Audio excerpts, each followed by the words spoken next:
Buckle up for what the AV Club is calling a ferociously entertaining, beautifully orchestrated thrill ride, and what the Hollywood Reporter has praised as a menacing supernatural suspenser. Oddity follows Darcy, a self-proclaimed psychic and collector of cursed items, who is in the pursuit of uncovering the truth behind her sister's brutal murder. Convinced that there was more to her murder than people know, Darcy brings out the most dangerous items from her cursed collection to help exact revenge. Own the film critics are deeming the scariest movie of the year. Oddity is now available on DVD and Blu-ray. Order today on Amazon.com. Interrompemos esse podcast para perguntar: quem você quer ser? Designer, engenheira, pedagoga, administrador. Quer saber? O Senac EAD é nota máxima no MEC. Tem cursos de diversas áreas, com conteúdo elaborado por especialistas do mercado e professores mestres e doutores. Ainda tem o Senac Carreiras, conectando estudantes a vagas de emprego em todo o país. Saiba mais em ead.senac.br/graduação. Olha o contra-ataque aí, vem que vem o time avançando rápido pela linha de campo. Bola dominada no pé do camisa 10. Ele vai pra cima, passou pelo primeiro, passou pelo segundo. E bateu a grande área, vai chutar. Bateu, é gol! Que golaço, minha gente! A experiência de futebol mais autêntica já criada para os games. Junte-se no 5v5 Rush, a nova maneira de jogar com os amigos e leve seu clube para a vitória. EA Sports FC 25. Dê tudo pelo clube. Já disponível.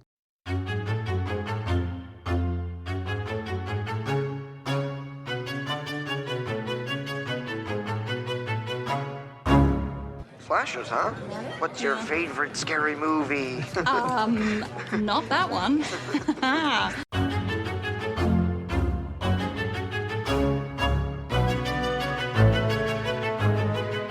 And welcome back to Horror Queers. We're talking The Morgue She'll Be Furious!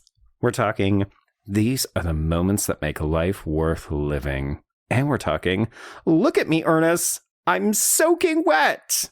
And I'm Joe. And I'm Trace. And we're talking, and she was a bad actress. Interesting. I was so convinced that you were going to go with Flaccid. Oh my God. Joe, I was going to do fucking The Morgue She'll Be Furious, and you stole it from me. Oh, interesting. Because you could have also gone with, and now a warning. Oh, I actually wanted to do that. Ah! What are you, nuts? I knew you were going to pick a Meryl one, so that one was obvious. I was hoping I was being like subversive by picking a Bruce Willis one first, because I feel like I made an offhanded remark last week where I was like, oh, we have Meryl Streep, we have Goldie Hawn, Bruce Willis is there. Yes, you absolutely did. Boy, I'm eating my words. I actually think Bruce Willis is one of the MVPs. I mean, obviously, like, we sure. have a trifecta, but like, he's really funny in this movie. Oh, absolutely. It's just he's playing the quote-unquote straight man to these two campy drag queens. So as a result, it seems like he's not doing as much. But then you think, oh my God, this is Bruce Willis pretty much at the height of his powers, taking on the meek, shy, emasculated role. And yeah, he's absolutely killing it. Oh, yeah. It's the polar opposite of John McClane. I'm kind of surprised he said yes to this, but I guess... Right? Actually, everyone, this, by the way, what we are talking about is Robert Zemeckis' black comedy Death Becomes Her, as we make our way through our theme of divas and anniversaries. So, Joe, this is our 7th week of divas and anniversaries. Of course, we have a couple of divas in this movie. I would say 3 if we count Isabella Rossellini. Absolutely. Yeah. But not an anniversary, though. No. So this is 7 of 8. And our last one is an anniversary and also a diva. Although not the diva you might expect. No. Joe, okay, Yeah. So I feel like, I don't know, I don't have a huge relationship with Death Becomes Her. Like, I had seen it as a kid. I'd seen it maybe a couple times in my teenage years, but it wasn't one that I really rewatched a lot. And I know a lot of people, like, this is one of those movies that was on TV all the time. Yeah. But I just never had the closest connection to it. I like it, but I do think it's something that I've kind of... The watches this week is the most I've appreciated this movie. Okay. Yeah, it definitely hits a little bit differently when you're an adult and you're feeling some of the same things that they are maybe experiencing with regard to old age and sex appeal and that kind of stuff. But yeah, I'm kind of in the same boat. I definitely remember watching this, I think, when I was a preteen. But yeah, like I watched a lot of movies with my sister and my mom, and I don't think that they totally loved this. Like, it wasn't something that we rented a lot. We didn't really have cable, so we didn't watch a ton of things that way. So I enjoyed this film a lot over the years, but I would say this is probably my 4th or 5th time watching it. Yeah, I think I'm in the same boat as you. And yeah, my parents had seen this movie. I think they thought this movie was fine, but it also might have been a little bit too slapsticky for them because my parents are really a fan of like that cartoonishness that is very prevalent in this movie. Mm-hmm. To the point where I made in my notes, are we doing Roger Rabbit references in this? Okay.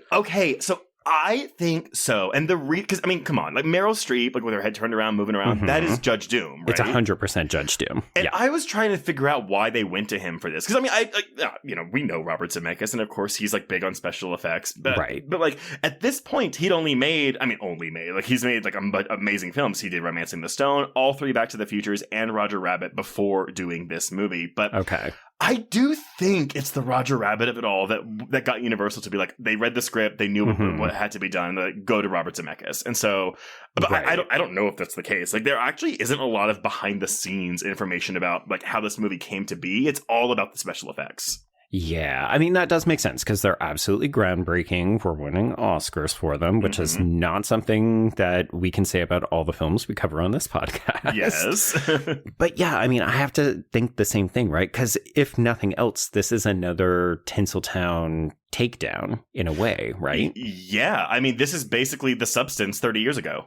Truly, it was hard to dodge that comparison recently. Like having just watched it and everybody's still talking about The Substance and what it means. And yes, folks, we are going to cover it. Please stop asking. We promise. My God. We will let you know. I'm sorry. I think we have had more requests to be like, where's your Substance episode than we've ever had in any other episode of this podcast. Truly, yes. As we have told several individuals, and we think many of our patrons, but maybe if you haven't been paying attention, and P.S., you should also be a patron, hop on over to patreon.com/horrorqueers. Give us money. We love it.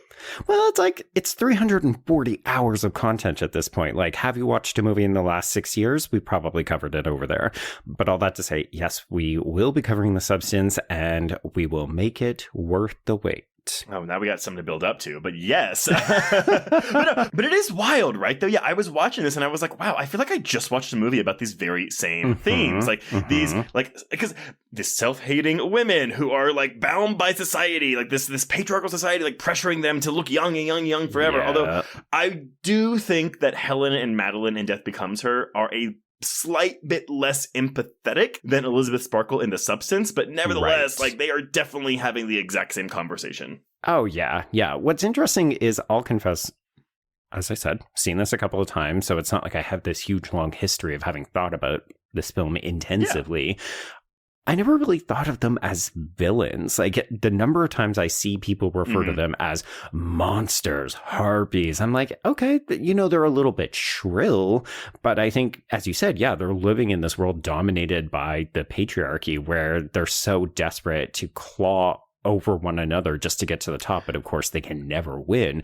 It's like, I mean, that's to me where it's always coming from, but to read reviews, like capsule reviews of the time, people hated these women. They hated these characters. And they were like, why do we turn these two beloved actresses into these bitches? And I'm like, well, hey, there's your camp classic right there. There's your queer connection right there also. Like, yeah, absolutely. But I'm just like, I mean, I get it. They're not nice. And I agree with you. They're not always empathetic, but I do find them surprisingly relatable. But again, maybe that's just the queerness. I don't disagree with you, but I saw that as well too. I saw a lot of like, they are irredeemable, reprehensible monsters. But here's the thing. I also kind of agree with that because their priorities are not in order. But sure, I guess they're shallow. They're a little bit vapid. Sure, but I guess if we're going to compare it to something like The Substance, The Substance very much it really emphasizes the male-dominated entertainment industry in that movie and how it affects Elizabeth Sparkle. Whereas this film isn't really interested in that. There's not a lot of outside sources. It all seems to be coming internally from these women.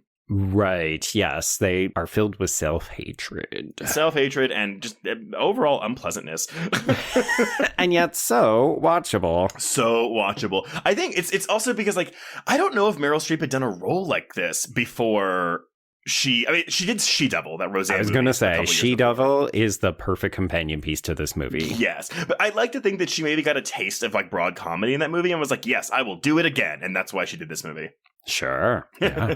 Anyway, okay, so let's talk a little bit about the production. And weirdly enough, I'm actually pulling a lot of this from the American Film Institute's page on this film. Oh, nice. So Death Becomes Her was written by screenwriters Martin Donovan and David Coop, who first pitched the idea for the film to Universal Pictures. Now, these guys, okay, so Donovan didn't go on to do a lot, but Coop has written a lot. I was going to say, the name jumps out. Just in the 10 years after this movie came out, like he either wrote or co-wrote the first 2 Jurassic Park films, the first Mission Impossible movie, the first Spider-Man movie, Panic Room, like a bunch of shit.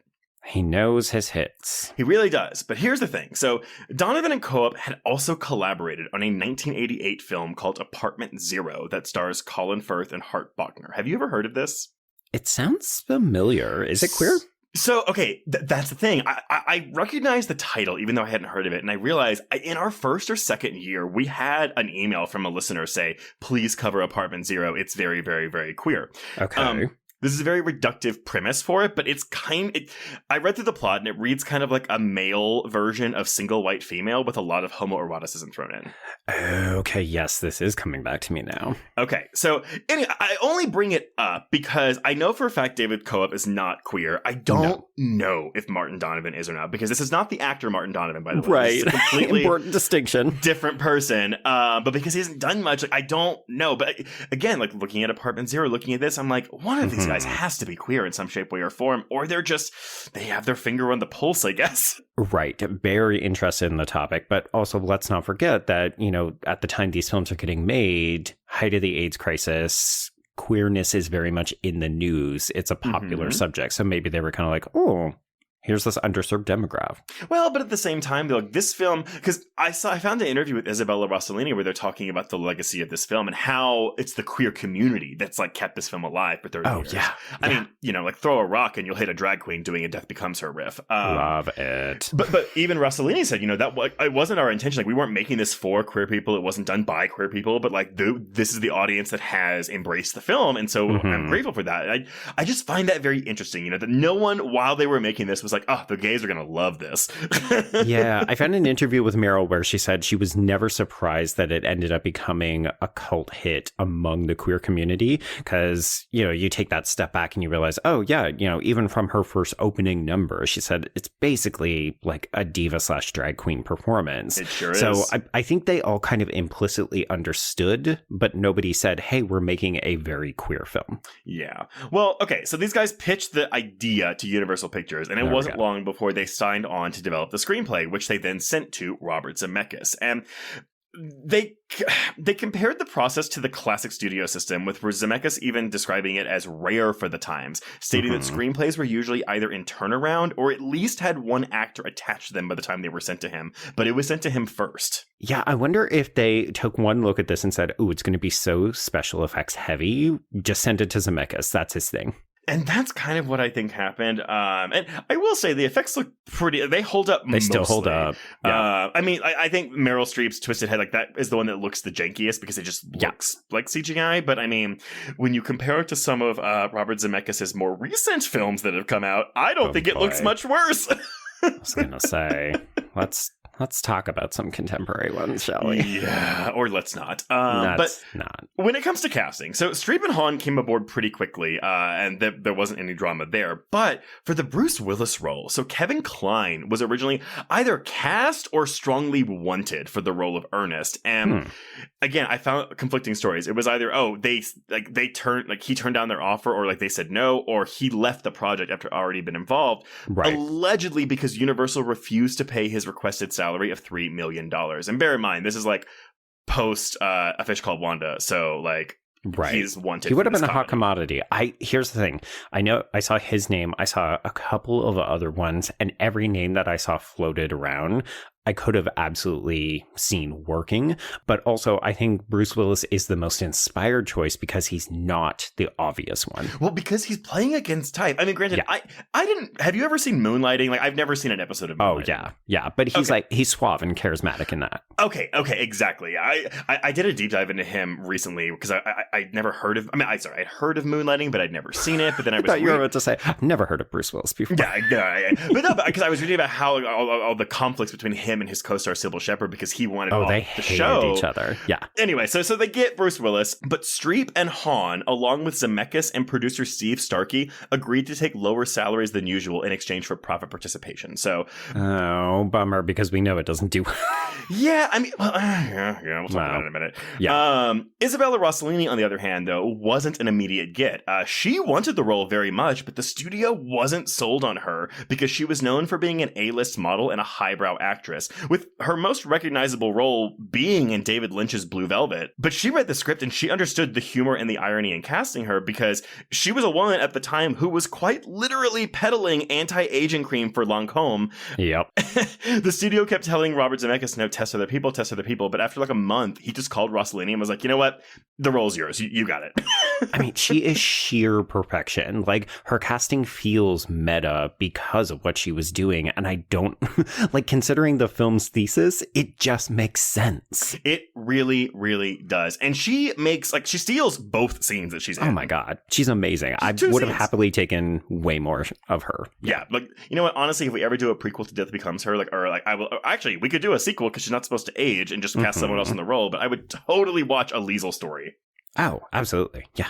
But yeah, so the budget for the film was $55 million. Oh, boy. Adjusted for inflation, that's a little over $100 million today. Yeah, it's a big swing. Yes. Filming took place from December of 91 through April of 92. And I think it's safe to say that, as electric as this trio of actors is in their respective roles, the makeup and digital effects are the real stars of the show here. And Zemeckis was determined to, and I quote, push the boundaries of computer graphics. So he brings in our favorite company, Cho, Industrial Light and Magic. Naturally. ILM, to take on the challenge of creating organic CG. In other words, making lifelike human skin and body parts with computer graphics, which would be the first time this had ever been done. And let's not forget, we were buzzing at how good, and I'm using quotations because it has not aged particularly well, but think of how excited we were at those Matrix sequels. And those are like more than a decade. Well, not. And those are nearly a decade later. Yeah, I mean, because this is coming also the same year as Terminator 2. And I think Terminator 2 is the big one, right? That's a tough one to compare, though, because we're doing human lifelike with Robert Patrick, but then so much of that film's CG is about transforming him into metal, whereas with Death Becomes Her, we're always trying to make the women look realistic. Human. Yeah, exactly. Also, y'all, I'm sorry, Terminator 2 was the year before Death Becomes Her. It was summer 91, so don't yell at me. You almost got canceled. I know.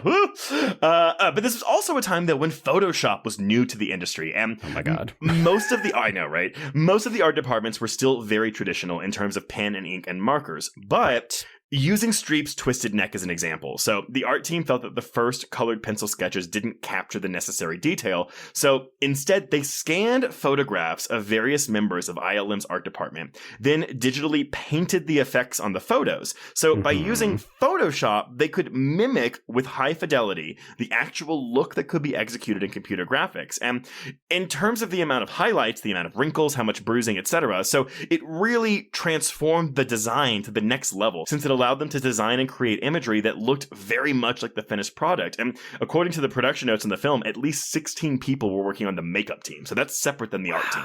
Okay. Yeah. Heavy hitters. But it wasn't just, those things. The film's extensive special effects required the use of miniatures, blue screen work. Several animatronic puppets were designed by special body effects designers Tom Woodruff Jr. and Alec Gillis, including 8 puppets made to resemble Madeline, Meryl Streep, in different states of physical distortion. Right. Okay. Multiple sets were built to scale miniatures, including Liesel's Gothic mansion. Like, that is all a miniature. Naturally. Yeah. Yeah. All of this being said, though, Death Becomes Her really was one one of the films that bridged that technology gap. On the threshold of the computer graphics revolution, ILM's artists were literally inventing the tools as they were making the movies and would often start projects without really knowing how they were going to do the effects. Oh, God. That is terrifying. But the things they learned on this movie, they used when they moved on to their next project, which was Jurassic Park. Okay, yeah. So, if Death Becomes Her didn't exist, Jurassic Park may not look as good as it does. Or, it'll look more like Death Becomes Her. I don't know. but nevertheless. That dinosaur's got a twisted neck. Yeah. Everyone go listen to our previous episodes on Jurassic Park, The Mummy, and our Patreon audio commentary on Deep Rising for more in-depth discussions of ILM and their process. Right. And if you want to hear us trash Zemeckis' bad use of CGI, we do have a Patreon episode on the witches. Oh, yeah. I like that movie, but that was a mistake. It's a fun movie, but the CGI looks terrible. Yeah, it really does. But that's a lot of his post-2010s work. It just looks like absolute ass. Yeah. So everything seemed to go mostly fine with the production. I mean, there was kind of a thing where it's during the sword fight, the shovel fight, Meryl Streep actually did strike Goldie Hawn's cheek and gave her a scar. Ouchie. But apparently Streep, who is proud of what the film is, did not have the best time making it. In an interview with Entertainment Weekly back in 2000, they brought up Death Becomes Her, and her reply was this: "My first, my last, my only. I think it's tedious. Whatever concentration you can apply to that kind of comedy is just shredded. You stand there like a piece of machinery. They should get machinery to do it. I love how it turned out, but it's not fun to act to a lampstand. You'll have someone saying, 'Pretend this is Goldie right here.' No, sorry, Bob. She's off the mark by 5 centimeters, and now her head won't match her neck." It was like being at the dentist. So, okay. Suffice to say, we will probably not be getting Meryl Streep in a Marvel film anytime soon. I was going to say, what she's describing feels like a very contemporary way of making movies. We've all seen the behind the screens footage of people shooting these sci-fi extravaganzas, and it truly does look like, okay, where's the tennis ball I'm supposed to act to? Yeah. I mean, again, go back to our Scooby-Doo episode where we talk about that, because it was quite literally a tennis ball standing in place for Scooby. Yeah, I don't know. I'm in awe of what creatives and specifically actors who are working on movies can do at the best of times. But the idea of actually even giving a remotely convincing performance when you're also trying to take into account the tech, and we can push it even further back. Folks, go back and listen to our rope episode where everything was in service of how long we could run the camera in an uninterrupted take. Yeah. Now, fun fact, though. So there were reshoots of this film in the middle of June 1992, which is a little over a month before its release date. Oh, no. Okay. These reshoots, however, were for the ending, which Zemeckis didn't think was tonally consistent with the rest of the film. And so basically the funeral ending at the end is the reshoot. Okay, that makes sense. I will discuss what the original ending was when we get to that in the plot summary. Okay. I feel like I once knew and now cannot remember for the life of me. It's definitely something when I was reading it, I was like, I have heard of this before. But yeah. But anyway, so this movie was released on July 31st of 92 against fellow newcomer Buffy the Vampire Slayer. Hey, we have an audio commentary on that film. We sure do. But where that film opened in the number 5 slot with a $4.5 million opening, Death Becomes Her landed in the number 1 spot with a $12.1 million opening. Now, okay, it's gonna need to leg it out though because of that budget. But isn't that weird? They're the dead of summer 1992. The number 1 movie is $12 million. Wow, this is a very different time. Yeah. So it would go on to gross $58 million domestically and $90.6 million internationally. Oh, that's big money for international back in those days. That's the thing. So I never thought this movie was a flop because the worldwide gross is $149 million. So they almost tripled their budget. But as we've learned, you kind of need to triple your budget. So I don't think this movie broke even, but I don't think it wasn't a flop, but it was a disappointment financially. Okay. See, I always thought that it was a huge old flop. Critical reception was mixed. We are looking at a 55% on Rotten Tomatoes with an average score of 5.8 out of 10. Yeah, a lot of the reviews, you already kind of pointed out some of the things, but it was also they were praising the special effects, but then saying the script was, honestly, a lot of the complaints you see about the substance where it's too broad, it's too on the nose. And I was like, yeah, that's kind of the point. It's the point. It's the fucking point. Nevertheless, Letterboxd users have given this a 7.4 out of 10. There we go. Okay. I will say, though, the Orlando Sentinel called this movie one of the most heartless mainstream pictures ever made, and the Chicago Reader said, fancy special effects and relentless sadism. Oh my God. Print those on the poster because you are selling it to me. I guess it's because like you're watching people that just aren't like, none of these people are particularly likable. Even Ernest isn't really a likable character. See, okay, I'm glad you added that in because I could so easily see people say, "Oh, well, you know, this poor would man. Would we have these complaints if we had two men who were at each other's throats?" Because think about it, I can name you off the top of my head probably a half dozen films right away that are just like this man versus this man with a woman caught in the middle. Yeah, but you know what? They're probably not fighting about age and beauty, huh? No. Those are women's things. Women's issues. But hey, you know what though? Despite that reception, despite that box office performance, those special effects were praised. As you said, it won the Academy Award for Best Visual Effects that year, beating out fellow nominees Alien 3 and Batman Returns. Batman Returns is surprising. I'm okay, like I'm a little upset that Batman Returns lost an Oscar to Death Becomes. I mean, sorry, not that it lost it to Death Becomes, just that it lost an Oscar. And because look, the effects here are fantastic. I do think they're better here than Batman Returns because part of me is like, well, what stands out in Batman Returns apart from the city skyline? I mean, the Danny DeVito and the Penguin is a pretty big makeup job. Okay. Yeah. No. I guess I just find Batman Returns more visually striking. So maybe it's more of a production and art design thing than it is visual effects for me. Yeah, I mean, this is also why we don't vote in those categories because we are not the experts in our field. So maybe the makeup people looked at this and said, "Oh yeah, no, it's the one with the two broads." Or it was that Alien 3 and Batman Returns were both like disappointing sequels to all their respective fan bases and critics, and this Death Becomes Her was not in that category.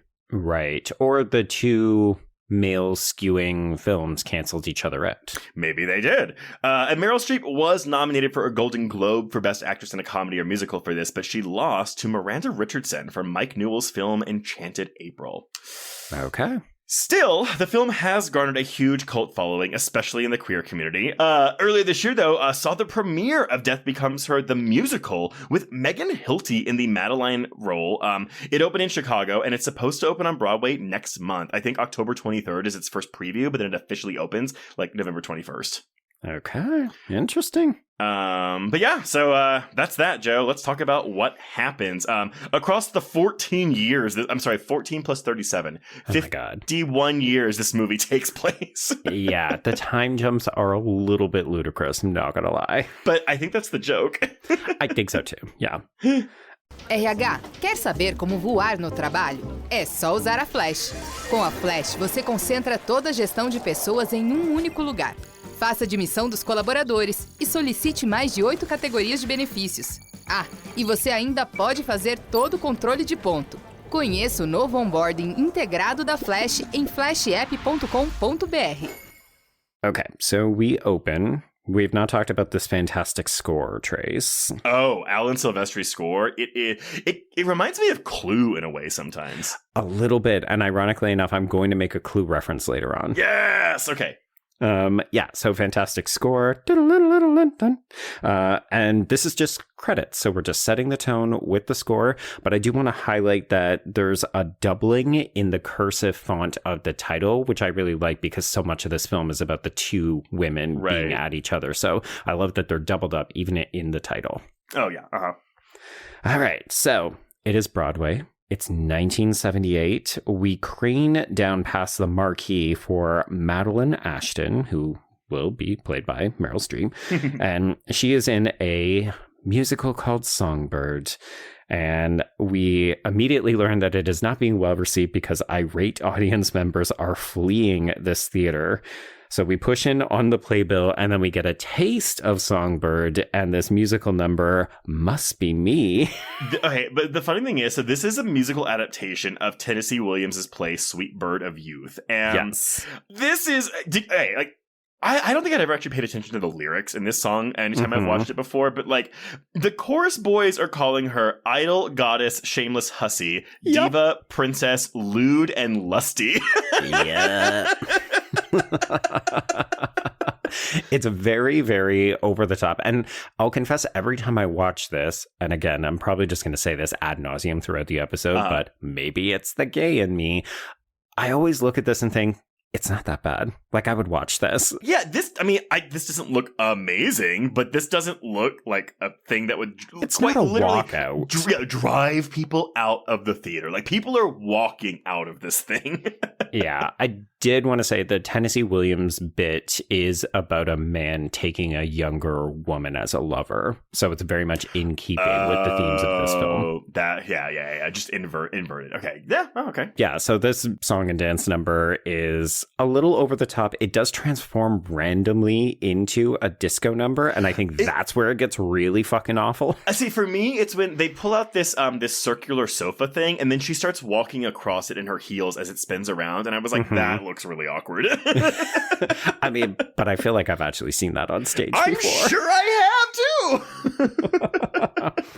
Anyway, so we should note that obviously this is Zemeckis, so he's not just doing fancy technical stuff. He's also shooting this in a lot of creative ways. So we do have a lot of uninterrupted long takes. We've got a lot of crane shots, particularly in this opening. So we're in on the stage, and then we're out over the audience as people are leaving. And then we end with our introduction to Helen Sharp, who is played by Goldie Hawn, as well as Dr. Ernest Menville, Bruce Willis, and she cannot believe what she's seeing. She's just like, this is shit. And he is enraptured with Madeline. So we don't do glasses and a ponytail with Goldie Hawn here, but like, what hairstyle would you say this is?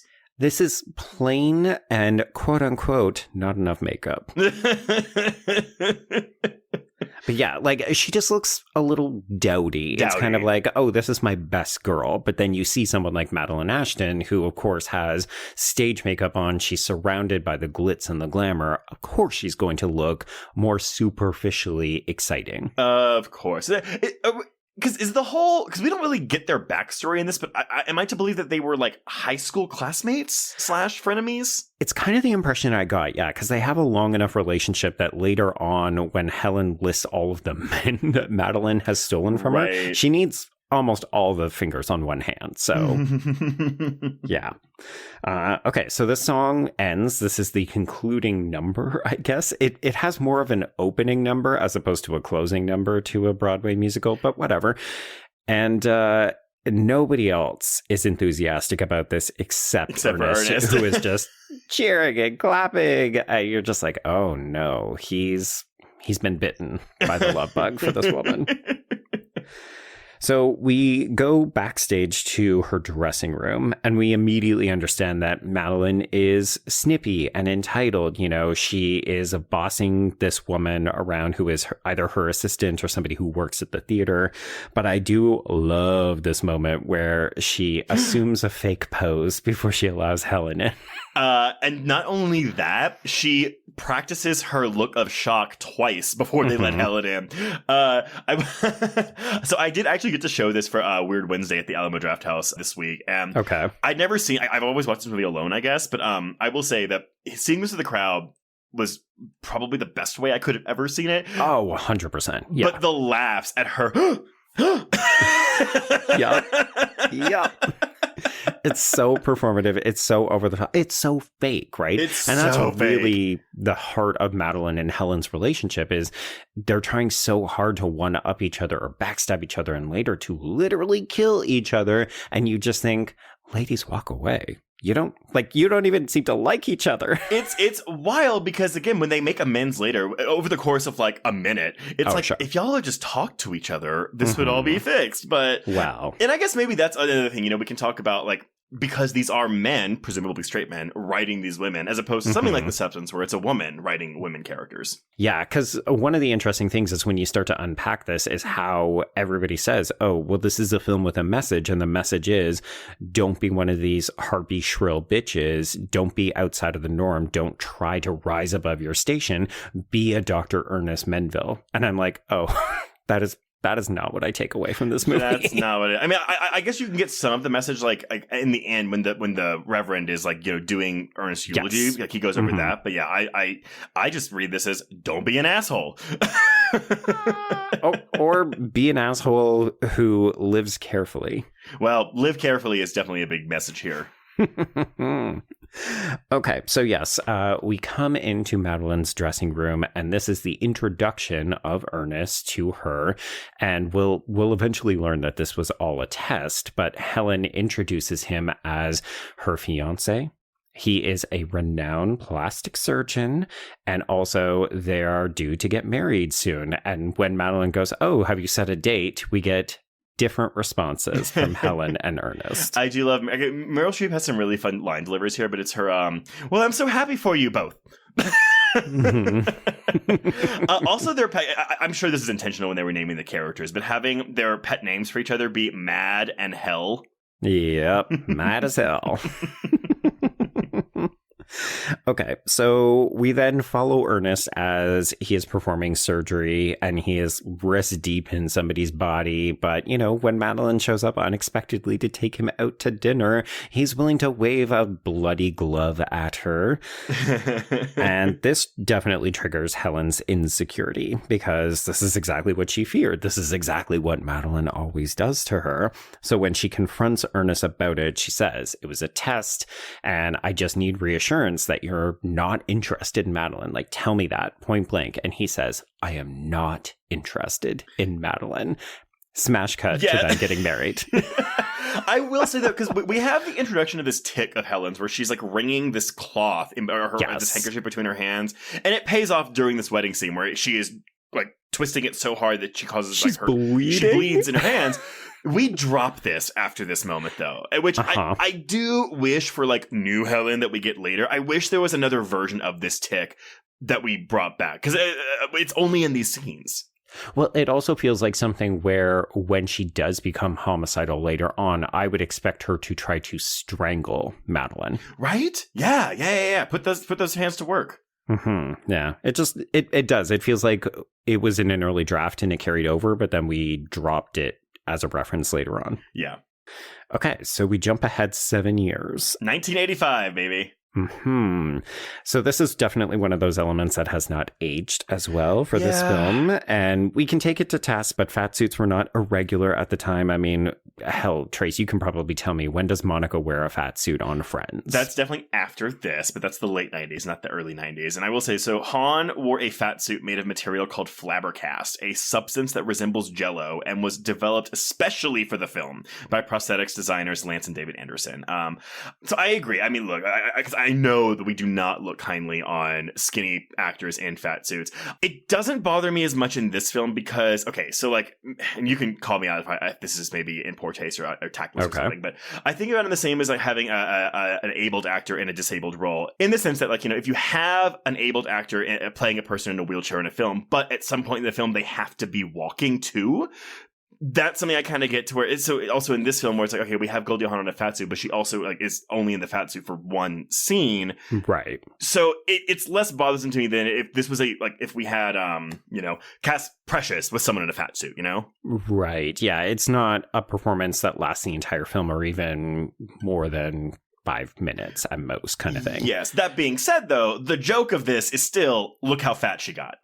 Yeah, and I'm not going to lie, this is definitely one of those moments where I look at male writers and say, oh, well, what's an easy go-to in terms of a visual signifier, but also a joke that we can say, oh, well, she not just got fat, but also she's a cat lady. Like, we literally have cats peeking out of closets and doors and other things, and you're just like, oh, it's over the top. Sorry, and her meal is just canned cake icing that she has filled in her cabinet that she just spoons with 2 fingers into her mouth. Yeah, like it's deliberately grotesque and disgusting, and we're meant to actively judge Helen. Oh my god, look at her, she has let herself go. So I don't disagree, but I also think that because for these 2 characters, this is a worst nightmare scenario. Sure. Again, doesn't bother me as much. I totally get why this might be really bothersome to someone, especially in 2024 politics. But I'm kind of like, this just plays into the over-the-topness of the film. And again, like, this would be Helen's worst nightmare to turn out like this. And actually, by extension, it would be Madeline's as well.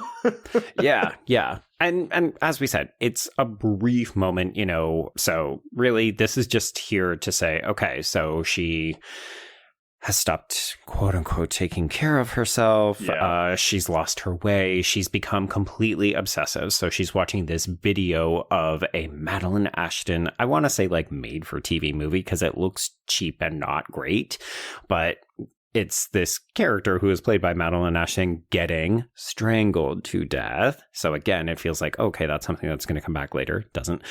But yeah, Helen is so obsessed and she's so caught up in watching this that she doesn't even notice that she's being evicted by the police from her apartment. Okay, but like she is like just because, okay, so the police like break down her door. Yes, battering ram. And she is still rewinding the death scene of Madeline so she can watch it. Also, I love that you thought, oh, it looks like a shitty direct-to-video movie, which I also kind of thought. But later in the film, when Helen's all pretty again and we like see her vanity that has all these like horrific, like, hate Madeline pictures. Right, the shrine. There's a poster for a movie called Dark Windows starring Madeline and Michael Caine because lo and behold, Michael Caine is the person in this footage that's strangling her. Oh, really? Interesting. Okay. Yeah. That's kind of fun. So I think it's meant to be some kind of like Hitchcock riff of some kind. Sure. Which would make sense, right? Because in a way, this is not outside of the parameters that we would see for a Hitchcock film, albeit with more humor. Well, and we know that like Zemeckis loves Hitchcock because he would quite literally do Hitchcock when he does What Lies Beneath just 8 years later. Right. Oh my gosh. I know. But yeah, no, I just like, again, like, they are dragging her away and she is still trying to rewind this tape so she can rewatch the death scene. Yeah. So we don't get a time card or anything, but we will hear this psychologist who was played by Elena Reed Hall mention that she has been in therapy for 6 months. So when we catch up with Helen, she's in some kind of institution and she is being treated for weight loss, but also to try to curb her mental illness or her issues with Madeline Ashton, shall we say. And I do enjoy the scene where it is group therapy. We're being asked to share. And Helen says, I do have something I want to say. And you can see everyone brace themselves. Is she going to say it or is she finally going to move on? And she doesn't, and everybody just loses their shit. No, not more Madeline Ashton. And like you have someone just yelling like, no. It's quite good. And the fact that they all start screaming before she even she just says Madeline. Yes, and that's enough because we've heard it so many times over the last 6 months. We just cannot take it anymore. Oh, I loved it. So the psychologist says, you really have not made any progress. What you need to do is eliminate Madeline Ashton from your mind. You need to move on. But of course, all Helen hears is eliminate Madeline Ashton. So we jump ahead another 7 years. See, I think even that time card is a joke.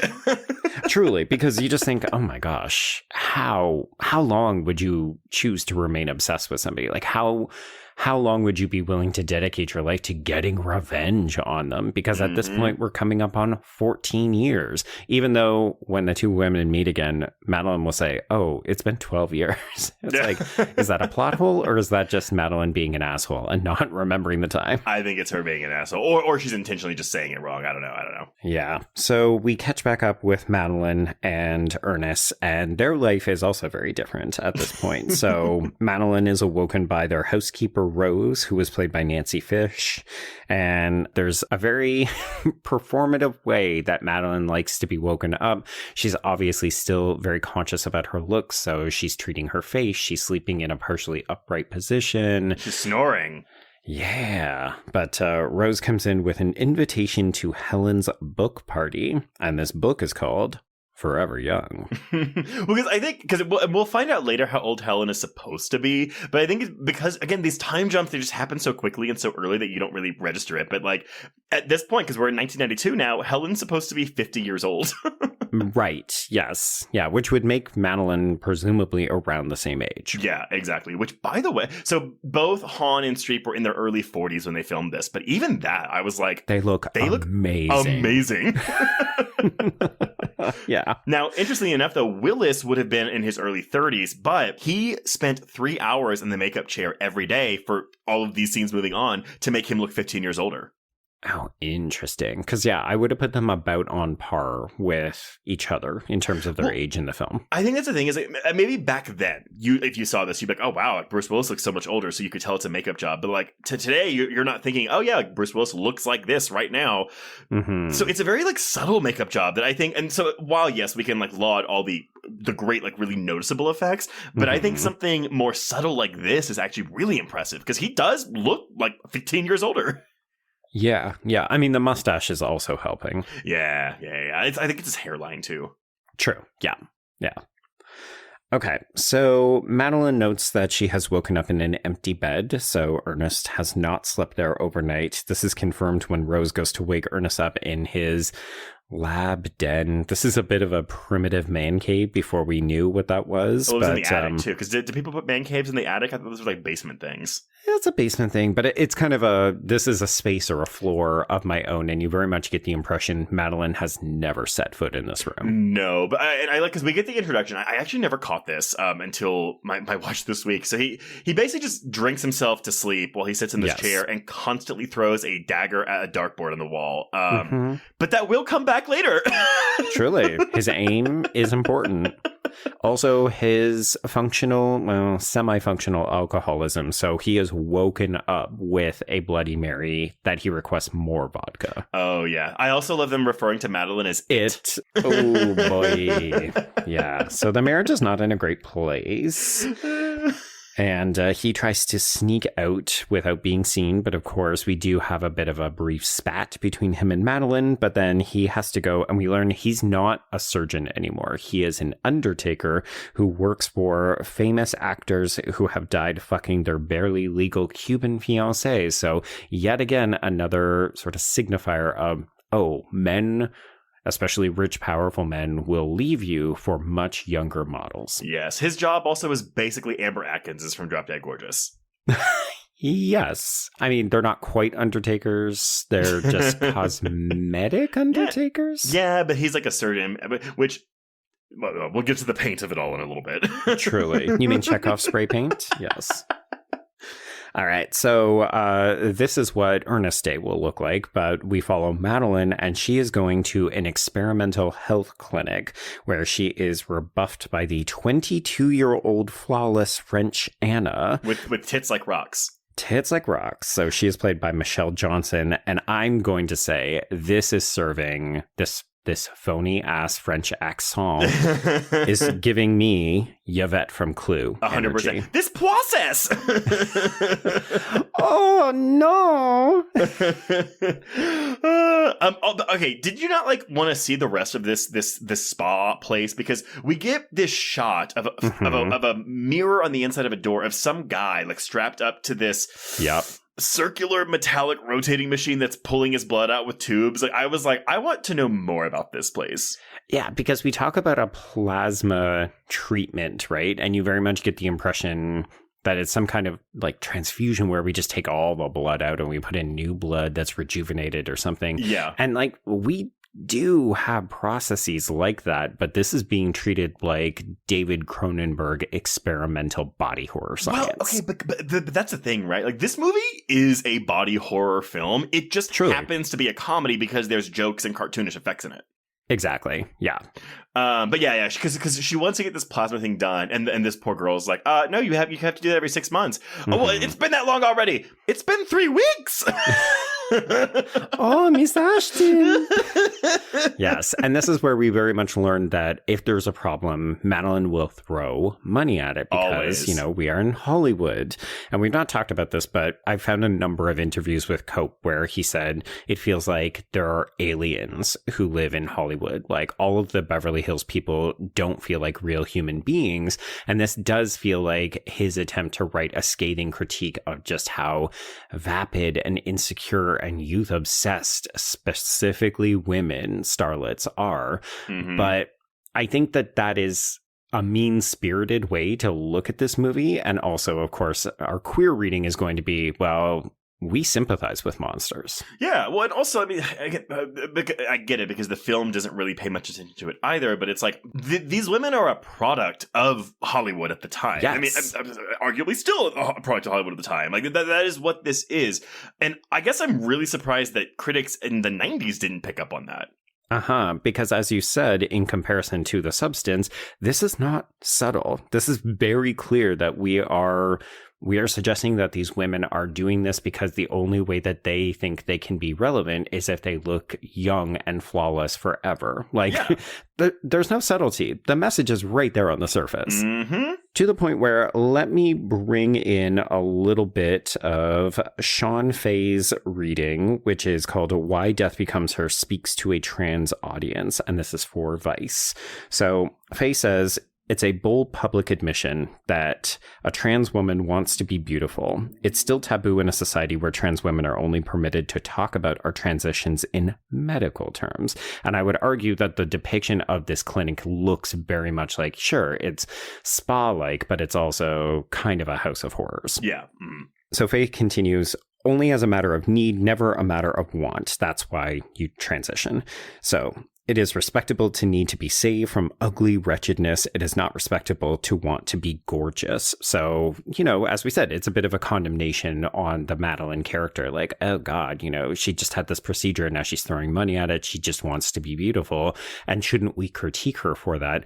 And Faye is actually saying that there's a lot of a trans feminine experience in this, where it's not enough to transition. You want to transition and be beautiful. And I think part of that is that realization of who you truly are, but also because society inherently values beautiful women more. Yeah. So one final bit from Faye, they continue by saying, by juxtaposing trans feminine themes onto cis characters, Death Becomes Her has always allowed me a space to contemplate the darker side of what being a woman means in our culture. Okay, yeah, I like that insight. So we're introduced to a new character at this point named Mr. Chagall. He is played by Ian Ogilvy. The reveal, though, because he's apparently, I guess, in this room the entire time they're talking, but the reveal of him right behind this girl is really, really clever.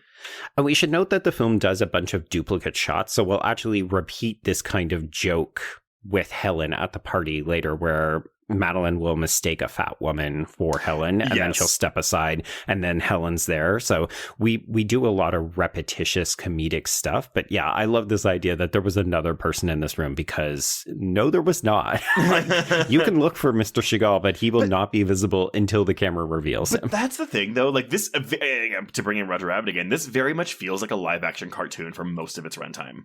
It is true. Like, even the acting style, which is so broad, so over the top, like, it just screams cartoon.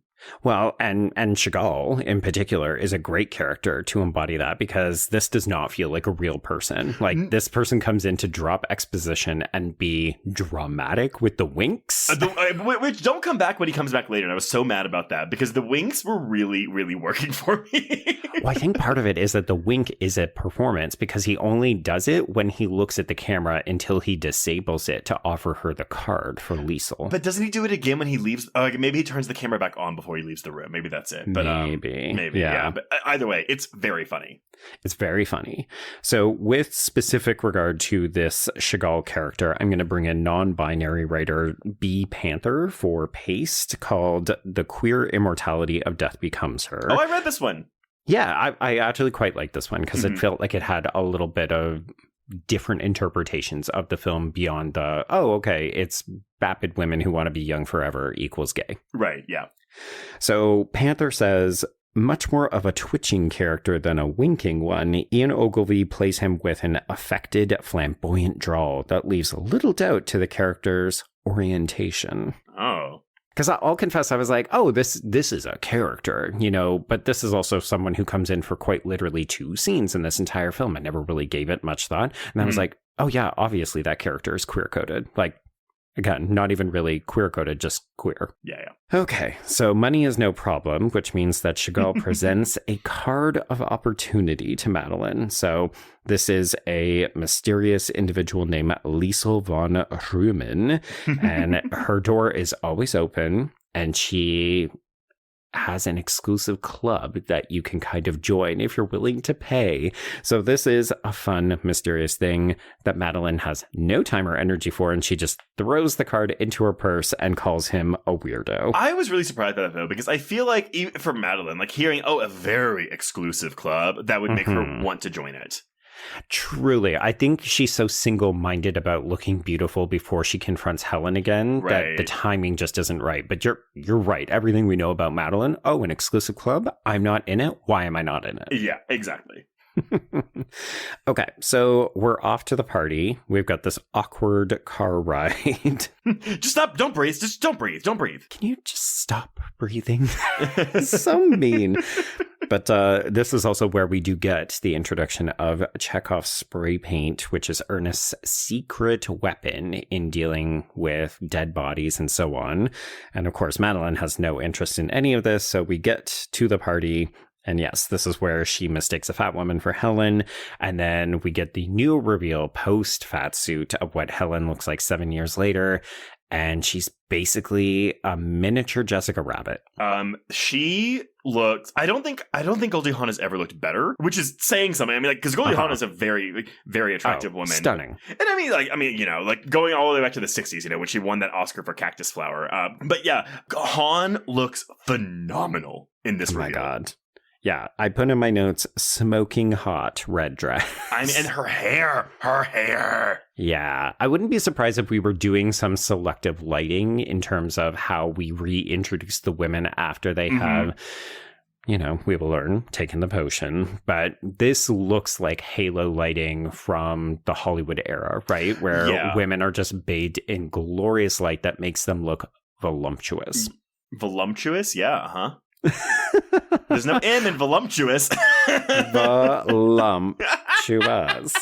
Look, I'm just saying that the bazoingas are popping. They really are. Because, I mean, Goldie Hawn doesn't have, like a huge pair of breasts. But her dress really, oh, God. Oh, she looks It's so an hot. augment, yeah. Yeah, it's an augment. Thank you. Okay, so yeah, Madeline gets the number of years wrong when we meet back up, but it's very passive-aggressive conversation. We are making nice with barbed comments, and, Helen says, oh, I never blamed you. It was always Ernest. And what could we say? He is a man, after all. So Hawn gets less to work with, I think, than Streep in this movie. Because, I mean, I agree. Yeah. We have 3 leads, but I do think that if pressed, like Madeline Streep is kind of the main protagonist of this film. So it kind of sucks for Hawn, but she does get to make the most of these little moments. Like right before she kisses Madeline on the cheek, she almost sneers at her cheek before she kisses her. She absolutely does. Yeah. And then we get this repeated visual motif where she leaves as the person who has all the power in the moment in this interaction. She leaves the lipstick mark on the cheek, which is what Madeline did to her in the dressing room back during the musical. Yeah. If pressed, whose side are you on? I mean, at this point, probably Helen's, because, she's gotten some kind of fantabulous makeover. And yes, we live in a world that does prioritize youngness and thinness. So this looks like a win from what we've seen of where she was 7 years ago. And also, she's the aggrieved party, right? Because Madeline stole her fucking fiancé. Well, but Helen called her cheap. Yes. I mean, name calling is never nice. But even the rivalry that the two of them have does feel petty, right? Like, yes, it's always petty. I guess every time I watch this, I'm always on Helen's side, even though she goes way off the deep end and like should have been in more therapy earlier in her life. But like, it's just like, again, when we kind of learn the whole thing is like, oh, like she thought she was cheap in high school or whatever. It's like, girl, like, but as we'll learn, that is Madeline's tick. That is her trigger. Cheap. Yeah, it's the thing that she just can't abide. Okay, so we do also get this moment where Madeline observes Helen talking to Ernest in private, and she's saying the complete opposite. So she's now blaming Madeline for what happened, and she's never blaming Ernest. And I do love this idea that, well, she's a woman, Ernest. From Newark, for God's sakes. Newark, for God's sakes. Everyone's a target in this movie. I love it so much. And again, like, I wish there was more Hawn in this movie, but like she really makes these moments bite. It's so good. Well, it's by virtue of the plot that we can't have more of her, especially at this point in the film, right? Because how she got here, we think, okay, is it diet and exercise or a personal chef or, something like that? Like we're left to speculate how she's managed to accomplish this. We should know she's also now a best-selling author. Which I want to know what that book is about. Like, I guess it's about her, like how she looks so young, but like it's like a self-help book. Yoga and exercise and dieting, like whatever. Because Madeline does sneer at her later where she says, diet, exercise. Although, again, I'm sure this is not a deleted scene or it was never filmed, but I would love to see Helen's meeting with Liesel. Right. Yeah. Oh, sorry. That's where I was trying to get, is that because we don't know how Helen got here, we have to keep everything about her a bit of a mystery until we get the reveal. Oh, there's a potion in the mix. Oh, okay. That's starting to click. Yeah.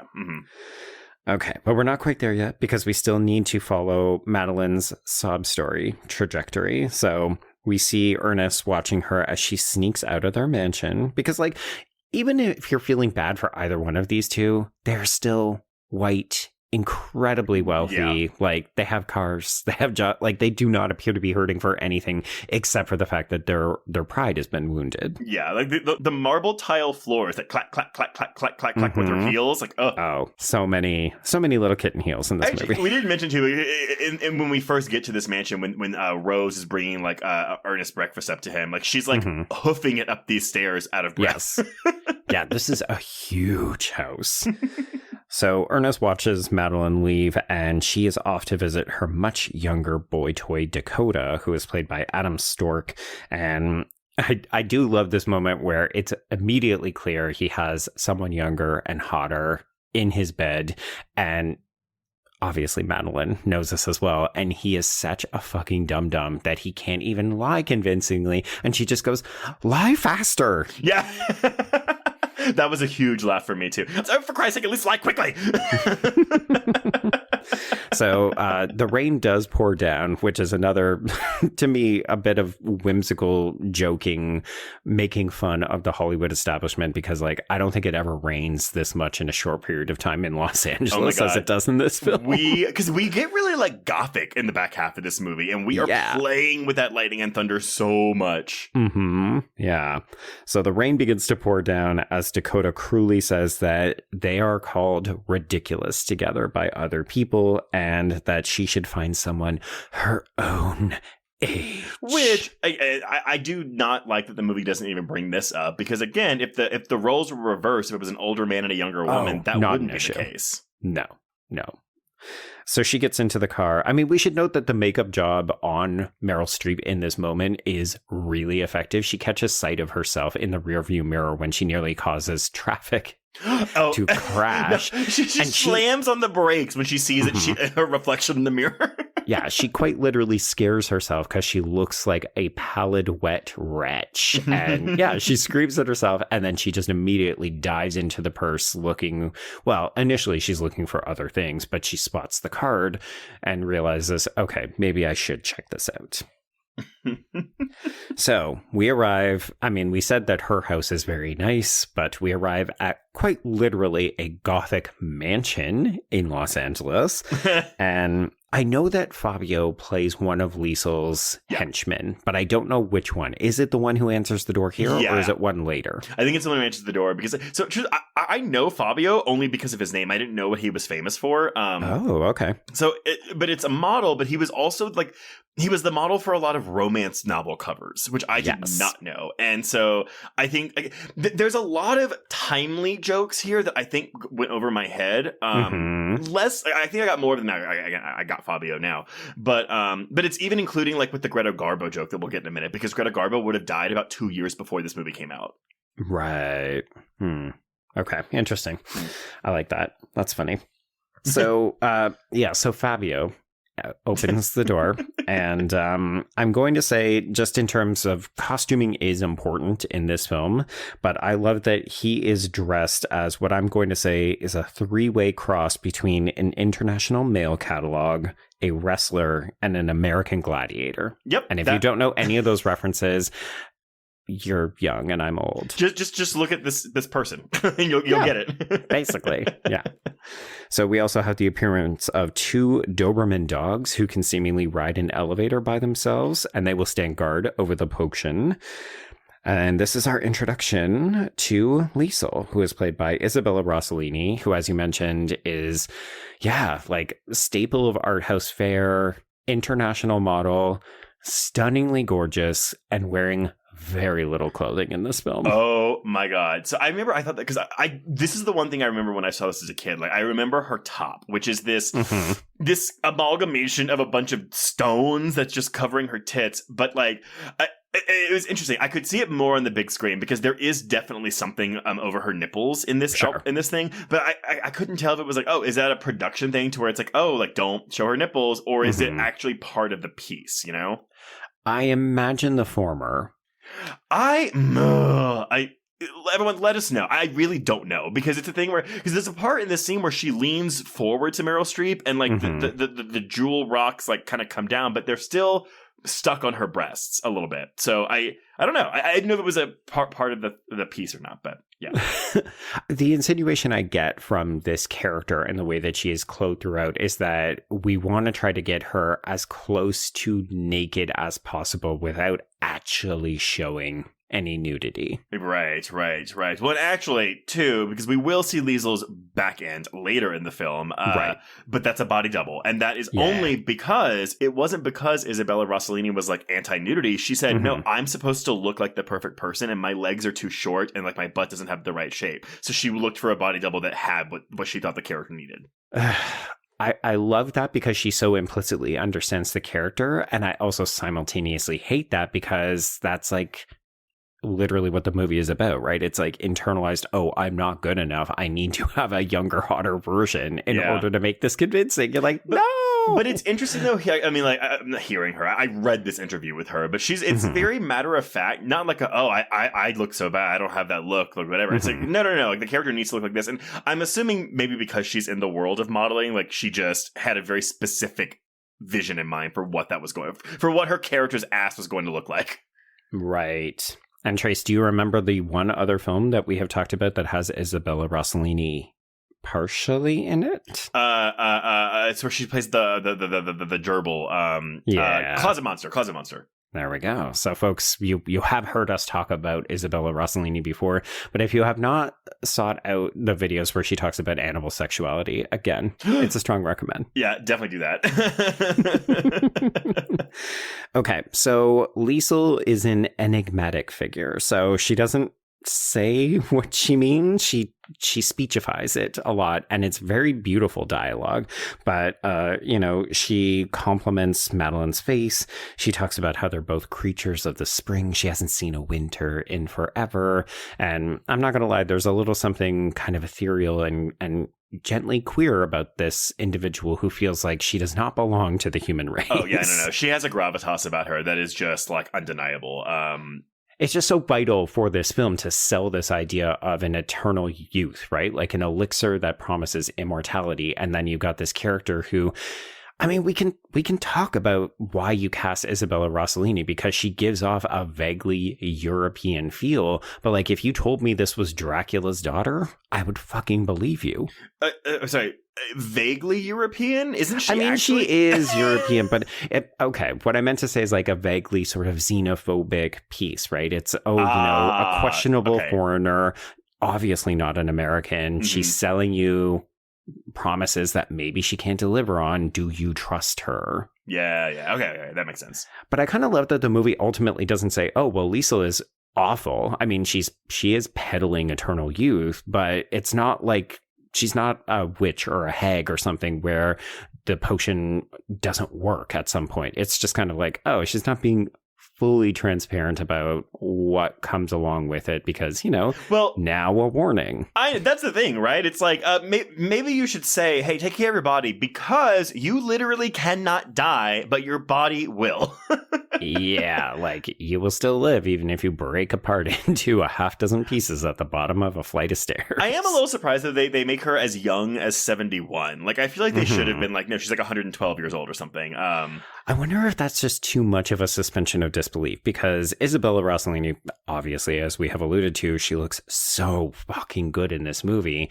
But, I feel like if you start to say, oh, she's 100 years old, people just kind of mentally turn off. They can't envision what that actually looks like. But somebody in their 70s absolutely does not look like this. Fun fact, because she gets really offended when Madeline guesses that she's 38 years old, which I love. Right. I love that face. But that actually is, I think Rossellini was 37 when she filmed the movie. Oh my God.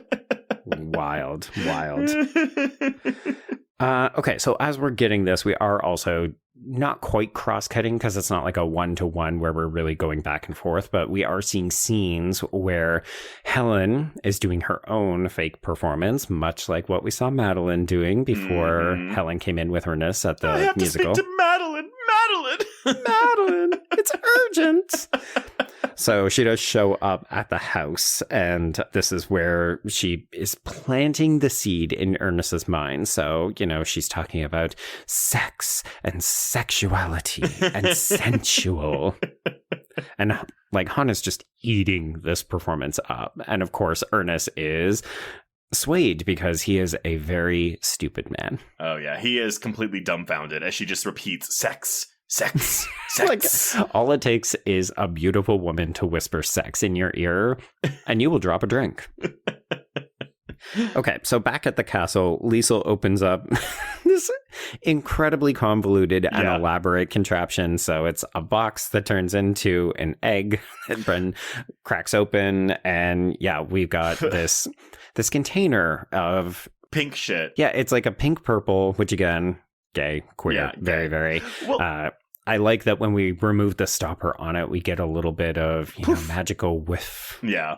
Well, we also skipped over this, but this is also because the reason she pulls out the potion, the inciting incident, is because Madeline mentioned something about the natural law, and that makes Liesl so furious. She's like, screw the natural law, and that's when she can say the potion. Yes. But I think, so going back to kind of this discussion of queerness and the fan base the film has, I think that line alone kind of speaks to it, right? Like, even though we can look at Madeline and Helen and maybe Liesl as villains, as monsters, as evil people, but because they are going against this natural law, something that we queer people are told we're doing on a daily basis. When it comes to identifying with the villain, I feel like some people are kind of, they look at it very surface level, don't identify with the villain, those are bad people. And it's, you have to look under the surface there. We're not identifying with them in their bad acts, their bad habits. We're looking at them because of how society looks at them, which is, again, going against the natural order of things. And I think there's something that we can relate to with that. Absolutely. And I do think increasingly as time has moved on, we have started to embrace this idea, the concept of queer rage and getting revenge and seeking a little bit of bloodshed and payback, but that is also something of I want to argue it's a relatively new construct, something that's kind of come out in maybe the last 10 or 15 years. Well, but I think it's also tied to, look at all the villain stories we get. How many of them are explaining the villains, wanting us to empathize with the villains? And I think that's taking the wrong lesson away from identifying with the villain doesn't necessarily mean, feeling for the villain. I mean, you can do both, but I think there is a distinction there. Yeah. I mean, this film is, as we said several times, relatively surface level in its considerations of what is instigating all of this uncertainty, this self-doubt, and it's manifesting in things like narcissism and hatred against other women, like, you know, a form of misogyny that patriarchy encourages. I don't think that the film is super interested in unpacking the root causes of that. No. But it does a good enough job that I implicitly understand why Madeline looks at this and says, oh, if I hold up one hand and it has liver spots and one hand is perfect and pristine, I understand that there is a value and I will be treated differently, because we have just watched a number of interactions where she's treated like garbage because her pantsuit is a little saggier in the front and the back. Mm-hmm. But by the way, though, like, the clothes in this movie, like... Oh, I mean, again, why do we think drag performers latch onto this? Because all of the outfits are so amazing. So good. Even Streep's, like, this onesie gray thing she wears to Liesl's. I was like, hello. I'd wear that. That is not gray, sweetie. What is it? I'm going to say like a soft moss. What? Oh, I don't see any gray. I was like, if you have it's green. I thought it was gray. I was like, if you were about to pull some blue cerulean Devil Wears Prada shit on me, I was going to be so mad. I mean, yeah, like if I could do it better off the top of my head, I would have. It's charcoal. I'm going to say it's a blue-green. And listeners, I'd love to know. It's gray. Is the dress gray or blue? Yeah, is it gray or blue? Let us know. Or green, I guess. I mean, I was making a reference to that dress that the internet was divided on a couple years ago. Yeah, but that dress was gold or blue. Oh, whatever. Okay, so yes, we get proof that this magical elixir does indeed do what it says. I mean, one of the funny things that I do love is that we only have to do this test when Madeline balks at how much she's being charged. But I very much get the impression that it's a sliding scale amount, right? It is. And Helen will say later she gave up everything she owned because she wasn't rich. So that was her thing. But yeah, I get why we don't do it, but like I hate it when we just write the price down on a piece of paper and show it to the person. And we don't show it. Yeah, I'm like, whatever. Obviously, it was enough to make Madeline balk, this woman who says money is no obstacle. Mm-hmm. But then I'm just kind of like, well, can you just sell your mansion and like then therefore you have another like $2 million? There you go. Well, I do think it's wild that, you know, we're going to learn from Ernest that Madeline hasn't really been working very much lately. So presumably his job as an undertaker to famous people is paying okay, but like not... I wouldn't imagine it pays as well as a surgeon. So this idea that she's just going to cut a check for an astronomical sum. Also, the idea of cashing a check and then like, is that thing going to go through? But again, the community beat there, which is like, check okay? Mm-hmm. Yeah. And Liesl's just like, fine. like the shift to that was just it's so good.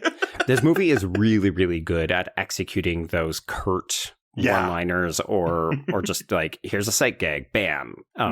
It really understands the timing involved in comedy. Yeah, but so yes, now we get the warning, you know, take care of your body, you gotta disappear after 10 years, retire, stage your own floating death, and thank God for subtitles, because I would not have known what impression she was doing when she says, as one of my clients said, I want to be alone. Mm-hmm. It's Greta Garbo. Right. But yeah, if you don't get that reference, you're just kind of like, I guess it's someone famous? Yeah. Okay. Which again, though, like if you think, okay, well, Greta Garbo died in 1990, so this would have been something that I'm assuming people recognize in 1992. Maybe. Right. Yeah. Yeah. All right. So before Madeline heads out, she does pause so that she can admire her body. Well, I mean, initially she looks at it and it's kind of like, but then we get to watch her ass lift up and her boobs reinflate. So all of a sudden the hair is voluminous and she is looking great again. She looks great. And I will say, so for her boob stuff, so Streep's makeup artist and hairstylist, Roy Helland, knelt behind her and manually pushed up her breast with his hands to simulate her breast lifting up on their own. That sounds uncomfortable. But you know what, though? I imagine she's probably very comfortable with this person who's probably been doing her hair and makeup for 2 decades forever. Of her career. Sure. Yeah. So at this point, I do want to bring in Christy Puchko's piece for Vanity Fair. So just thinking about the cosmetic enhancements that we get from taking this elixir. So Christy says, Madeline and Helen use arduous makeovers to turn themselves into feminine caricatures that are ludicrous and alluring, larger than life, and unrepentantly rich in eleganza. So, I mean, one of the things that I really like about this movie is how the change in the women is so noticeable that it is undeniable that the elixir has worked. And it's a makeup and special effect feature, but you can understand why they would not so gently sell their souls for this, because the effects are rejuvenating. So back at the house, Helen is talking Ernest out of a divorce in California, because of course he would lose 50% of everything to Madeline. Yep. So instead she counters with a murder plot that we get to watch play out in slow motion. So what they're going to do is they're going to drug all of the glasses in the house, and then Madeline will pass out and they will stage a drunken car accident on Mulholland Drive. Oh, yes. So this is a very funny sequence, but the biggest laugh for me actually came. So she's narrating this murder plot as, yes, we like see the fantasy of it happening. And so after like they knock out Meryl Streep, who is not dead, who is like just passed out in her plate, her first line is, first we finish dinner, then we load her in the car. We have to finish dinner first. Yeah. I mean, I guess they're establishing a timeline. I also like, and again, this feels like something that you would do in comedy, where Helen is narrating lines of dialogue and then people in this reenactment, they'll do it verbatim, and you're just like, oh, it's smart. It's like, I don't know why it's effective, but it just works really well. Again, huge laugh. We'll call the police and say, oh, someone's driving close to the road, and then it just cuts to Bruce Willis. Oh, someone's driving close to exactly. It's just so it's like dumb. It's dumb, but it works. Or again, like, we're gonna pour some booze around to make it look like she's had a little bit too much to drink, and it's like 2040s like in her passenger seat. Yes. But then we like go all the way to the autopsy where the medical examiner is looking at her charred fucking hand that's which by the way is clinched around a bottle of booze, which I have to believe they Drop took that Dead from Gorgeous. Drop Dead Gorgeous 100%. Yes. But he like lifts her hand and goes 0.40. She had it coming. Okay, so question for you, and maybe this is a bit of a reach, but that line, she had it coming, delivered by a murderous woman in a twosome performance where they're maybe secretly in love with each other, is that a reference to Chicago? Okay, but I thought it was a male doctor who said she had it coming. Well, Helen says it too. Oh, okay, yeah. Maybe, actually. I mean, because that musical does tell a similar story, right? It's two actresses who are trying to make it famous and will step over it. It's also very showgirlsy. Like, this is a tale as old as time. I mean, maybe that's just it, right? It's all of these stories are like-minded and they're pulling from the same kind of beats and lines. Yeah, I do love that Helen says, she's killing Ernest. Look at what she's done to his career and his life and stuff. He says self-defense. You're just like, no, Ernest. That's not how that works. Oh, it's so funny. He's so stupid. He's so dumb. All right, so Helen leaves, and then Madeline comes home, and she doesn't even say a word to him. She just goes upstairs, and she's busy inspecting her tight, taunt body. So she changes into a bodysuit and I was going to say a scarf, but it initially looks like a scarf until you realize, oh, it's just a transparent kind of nightgown that she's going to wear. I think it's a pashmina. I think that's what it is. I think that's what she's wearing. I don't know. I only know that from friends because I know pashmina is not the same thing as a shawl or a scarf. But she has sleeves, so I don't think that's a pashmina. Is it sleeves? I thought she just wrapped it around her. Whatever. But, that's fine. Yeah, it's a piece of sheer pink fabric. There we go. Yeah. And basically this is just to reveal how fucking tight Meryl Streep's body is. I mean, and again, and she's like 42, 43 filming this. Like, good for her. Amazing. Yeah. So, Ernest decides now is the time. I'm going to confront her. So he wants to talk about the money, and he triggers her by calling her cheap. So we get into this fight at the top of the stairs. This is where we get her fantastic line about how he's dead below the waist. She might have better luck with his clients that he is worth. Flaccid. Yeah, flaccid. So he briefly strangles her and then comes to his senses, but she is left teetering. And I love these close-ups of the heels on the stairs. Like, again, this is cartoon. This is 100% a cartoon. Yeah. But it's Wile E. Coyote dangling in the air before he falls off the cliff. I love this. And again, it's so she doesn't just fall. He is contemplating saving her, but then she turns on a dime. Hurry up, you wimp! And then he just taps her. And she goes tumbling down these stairs. And we get so much mileage out of these falls in this movie. We do get a full shot though of her neck snapping on one of these stairs. Like, it is wild. Yeah. I want to say that her falling down the stairs is 10 seconds long. It's really long. Like, it is longer than these stairs are, but it's who cares?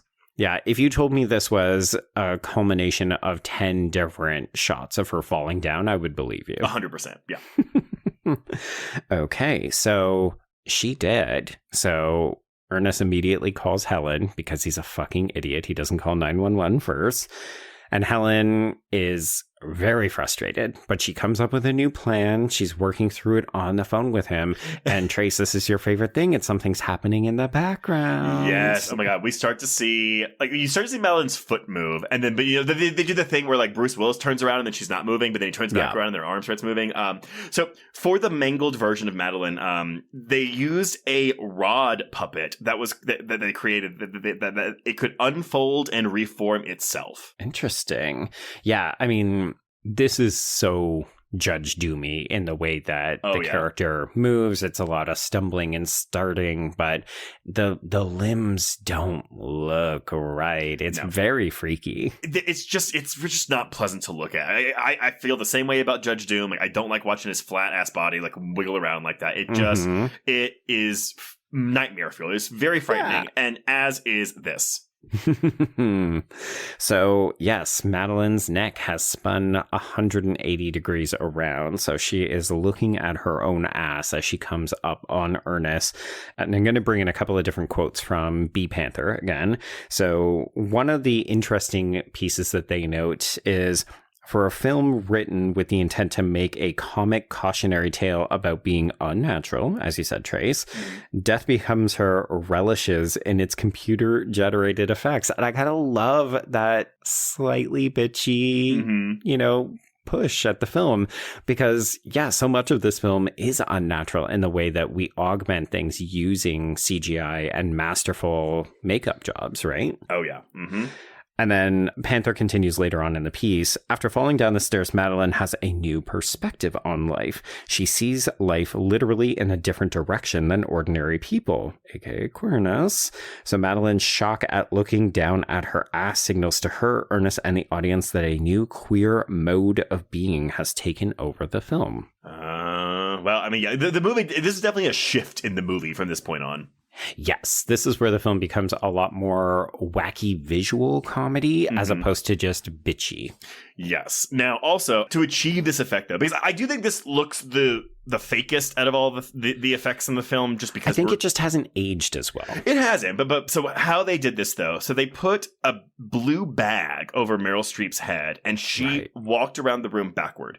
And then they shot her face later against a blue screen while she was swiveled in a chair to match the movements of her body. Now, this was a bit problematic, as Streep's skin was very sensitive and limited the amount of prosthetics used and necessitated more blue screen work. So I think that quote from earlier where she was like, "I'll never do that again," it's from this.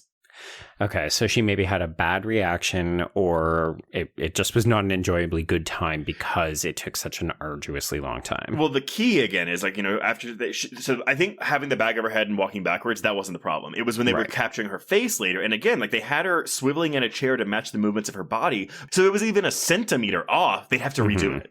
And I imagine that took hours upon hours or days upon days. And so she was just like, this isn't acting. This is just like being at the dentist, as she said. Yeah. Or I'm just a prop that's on wheels right now. Mm-hmm. It's funny because in some ways I look at this and say, well, she's not doing this for that long. But then, as we know, in film time to produce these effects, this was probably a week or something like that. I mean, it's what was that anecdote in Anaconda where it's like for every second the CGI snake was on screen, it cost them $100,000. Every second that CGI snake was on screen. Yeah. I'm sure it's not just because they were charging that much. I'm sure because every second of CGI back then took so much time. So much time, so much money, and it's, as you said, we were inventing stuff as we went to do some of this work, so. Also, we could have Meryl Streep see her ass. I mean, here's the thing. When she tries to sit down at the piano and then she falls off the chair because she has no spatial awareness because she's looking the wrong way, I laugh. Oh, it's funny. I mean, her trying to pick up the phone, like... It's really good. And I don't think we can convey to younger listeners how monumentally innovative this was. This was not something we had seen on screen before. Well, but I think it's because, for all the talk about how much this is like an effects-heavy movie, blah, blah, blah, it's not like it's wall-to-wall effects. It's just there are these isolated sequences, but they just took so much time. So I think maybe people don't really remember how groundbreaking this was because it's not Jurassic Park, Yeah. It's not dinosaurs in every frame. Mm-hmm.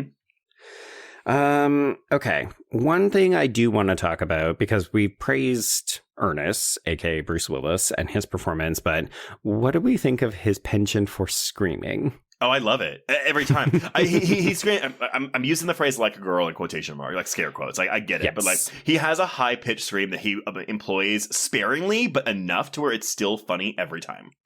I would also say he modulates it. So this first one that he gives when he first sees Madeline and he, falls between the couch and a table, it's the most feminine. And then there's another one in a little while when it's more shrieky. And then there's another one where he's just like, I'm over it. Yeah. I'm kind of done with this. Okay, so Madeline is requesting help with her neck because, of course, her husband is a doctor, so he's out of it. He's in total shock trying to figure out what the fuck is going on with her. Mm-hmm. So after she pleads with him and then she snaps at him and he still doesn't help, she just does it herself. So she twists her neck back into place and it looks almost right. Except for the neck bone that's poking out. Oh, God. Like, honestly, it really sucks. I think about this every time because it's like, at least Helen got like 7 years with this potion. Mm-hmm. Madeline got 7 minutes with this potion. Right? And then she dies. I mean, doesn't that tell us that Madeline is the worst of the two, though? Because she immediately instigates a fight that ends in homicidal violence. Oh, absolutely. I mean, I would go back to Liesl and be like, hey, sorceress, you made this magic potion. Can you make it better? Yeah, or like a surgeon's warning needs to come on the side of the vial, if avoid you die. Flights of stairs. Well, because it's like, I mean, I think about this all the time where it's like, even if you like put one of them under like a fucking car crusher, would they still be they'd still be alive? I guess still be alive, even though their body is like, well, I guess it would just be flattened like Judge Doom in that scenario. I guess. I don't know. I mean, this isn't Twilight. It's not just rip off the head and the rest turns to stone or some shit like that. I mean, that's what it looks like at the end of the movie. It kind of does. Yeah. Okay. But we've got this neck. So we need to go to the ER trace. So let's bring in our favorite shitty, shady doctor rich person, Sidney Pollack, playing ER doctor. I think he's uncredited too. I was like, is that Sidney Pollack? But yeah, it sure is. It sure as fuck is, yeah. And he determines that she is dead. Yeah, I do love that he is trying to remain cool, and then he takes a hit off of Ernest's flask, and then he starts popping pills. And when we leave the room to go and find other medical professionals, he dies. He has a heart attack and dies. It's kind of funny. Like, this is a weird energy part of the film because it's less about the women. It's a little bit more about Ernest, and it's still funny, but I will say my relationship with the film is when the two women are not in the scene together or they're not plotting revenge on the other one, my enthusiasm dips a notch. I can understand that. I think I like this because this is very much the exposition stuff where we are learning. Oh, sure. And Madeline is learning, oh, I can't die. Because again, we bring up that natural law thing again. Like, we just keep tossing that term around. Oh, yeah. But I kind of don't care because this leads into my favorite line of the movie, which is that the morgue should be furious. Mm-hmm. Yeah, so while he has left and seen the ER doctor die, he comes back and the room is empty. So he's told by this kindly nurse who's played by Susan Kellerman that, because she's dead, we have sent your wife to the morgue. So he has to go down there. We get this spooky scene of a trio of nuns who look like they're floating. No, I know. I don't know why this is here, but I love it. I mean, here's the thing. This film, I think, is doing a lot of references to old Hollywood films, but specifically horror films. Like, I think there's a lot of Universal classic elements in here. Because, like, we get Madeline out on the slab, out of this body bag, and, she's very scared, or blah, blah, blah. But he makes this revelation. He thinks it's a miracle, and we get this low-angle shot of him, and through the skylight, we get the storm breaking, the lightning flashing, and this is Frankenstein. Yes. It's alive. Yeah. Oh, and that's why we keep referring to her as it. I think also when he's painting her later, when he upends the table because the phone's ringing, that seems like a very Dr. Frankenstein-y thing. Yeah, so we end up taking her home. We should note that we switch briefly back to Helen's point of view, and I like this for the sight gag, but narratively, it doesn't make any sense why Madeline would be faking being a corpse. So, like, why are we dragging her body into the house out of the car? Because we know she is fully able to walk and so on.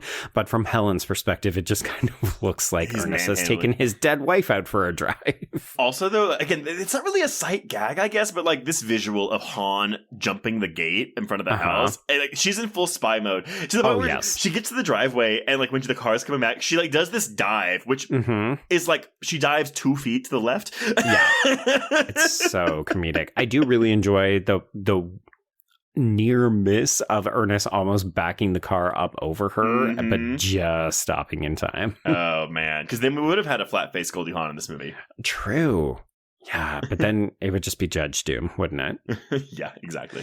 Okay, so she follows him. It turns out he's picking up formaldehyde as well as his other equipment that he uses in his everyday life. And we see him using his not quite patented spray paint technique to get Madeline's coloring right, but it's not quite right. And Meryl Streep will look gently artificial from this point on because through the rest of the film. Fucking painted. Like, she's painted. This is the weirdest thing. So I don't remember this being the part of it when I was a kid. I don't remember any of the paint stuff. And so it's so gross and so much funnier to me now as an adult. Like, watching them peel stuff. Not like Goldie Hawn gets a line later where she's like, what if it rains? It's like, yeah, think about that. This is going to be a daily thing for you. But absolutely, get him to touch you up and then set him free. Of course. So as we are painting Madeline's perfect body, apart from the coloring, because she is fucking dead, the phone is ringing and ringing. And of course, we know that this is Helen. Madeline keeps going, who is calling? Why aren't you answering the phone? So Ernest eventually goes downstairs, leaves his wife behind, and we find Helen waiting for him with a burial shroud as well as shovel and other assorted equipment. The burial shroud. It's almost like a beekeeper outfit. It does. Yeah. I don't know what the intention is, but it's another one of these almost flawless reveal. Like, so much of this film is draggy, and this feels like a reveal. Surprise, it's me, Helen. I'm waiting with all of this equipment. It's beekeeper couture. Jason Statham can take it in the sequel. There we go. Yes. The subject for the runway is beekeeper couture. And see, some drag queen would be wearing what Goldie Hawn's wearing in the scene. Okay, well, since we're actually talking about drag queens, we should probably bring in some Jinx Monsoon, who is a huge fan of this film. In fact, did a photo shoot dressed as the Madeline Ashton character, I believe on Drag Race or for some kind of magazine profile. Yeah. So Jinx is actually quoted in Christy Pushko's piece for Vanity Fair. So she talks about the concept of these women as monsters or villains.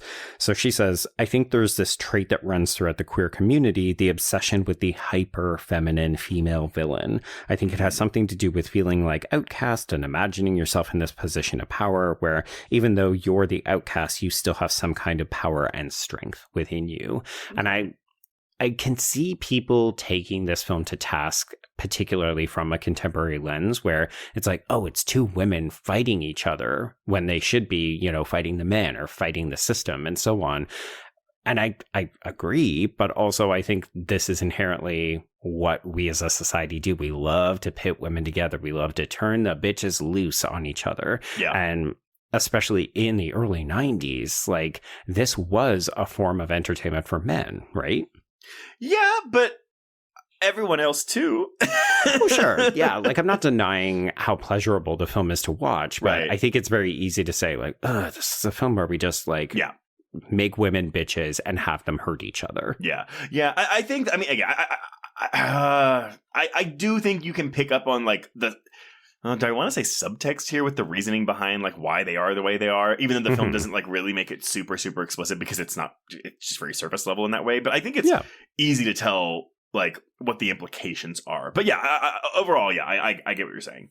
Well, and I think eventually the film does get there where there's a, you know, we mentioned they're going to apologize in a moment after all the fighting, but even at the end of the film where they're still kind of frenemies, the fact that it's the two women who have survived and they're there for each other and the man is long gone, to me, that does have a kind of feminist messaging to it. Yeah, for sure.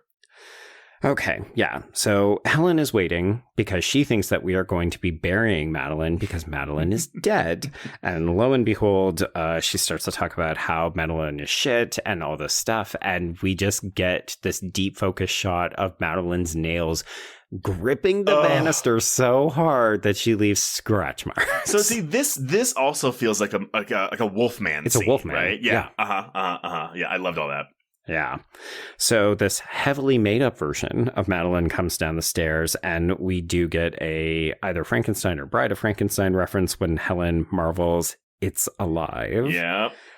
And then as we're sort of distracted with all of this, Ernest tries to follow Madeline, discovers that one of the guns is missing from the case, and arrives back in time to watch Madeline blow Helen, I want to say about 20 feet out into this backyard fountain. You're close. It's 30 feet.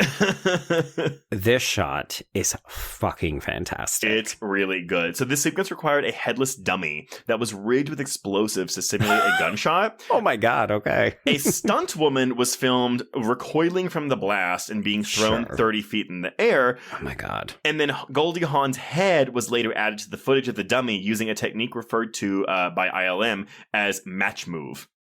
Okay. Interesting. Whereas nowadays we would just shoot it all in the computer. It'd be like, yeah, just CGI render it. Here we go. That's it. But this looks so fucking good because this dummy has a lot of weight to it. It looks like a human fucking being when it goes through the air and hits the water. Yeah. And it is... I know it's coming. We all know it's coming because we've seen the promotional fucking poster where... Goldie Hawn has a hole in her stomach. So interesting, Joe. I think that was only used for home video releases because the movie, the poster for this movie is of Liesel, of Isabella Rossellini, but it's like a mouth to cleavage shot of her. Yes, holding the potion, right? Yes, and it's one of those old 90s posters where like you have Meryl Streep, Goldie Hawn, and Bruce Willis's like little square images at the bottom of the poster under their names. Yeah, I'm not going to lie. I think that poster contributed to not helping to sell this movie because, ironically enough, it is reminiscent of like Enchanted or Snow White to me.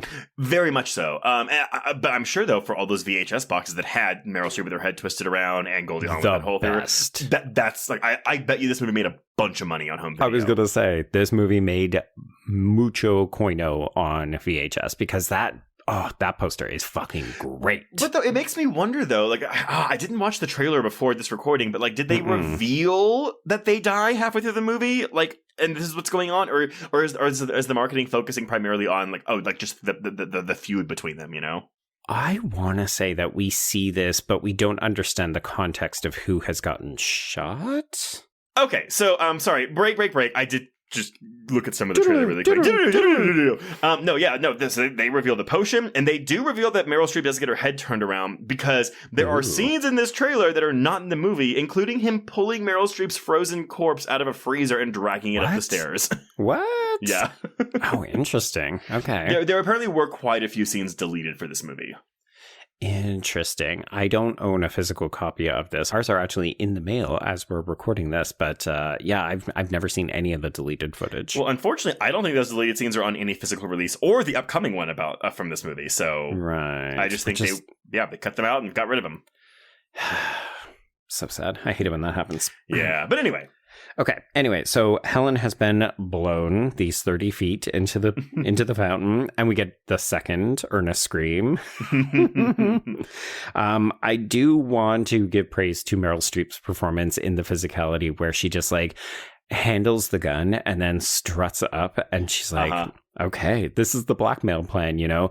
All I have to do is fake my death and then make a call to 911, and I can be very convincing as a dead person. Ain't nobody can play dead like me, Ernest. I just love the way she struts with the gun. It's very empowering. See, it's so interesting because the funniest part for me is actually right before Goldie Hawn gets back up. But it's like, you know, they're laying out the stuff. They're so happy because she brought the hardware to help bury the body. Oh, yeah. And then he's like, are you going to help me? But she like, genuinely goes, oh, yes, of course I'll help. I'd love to help.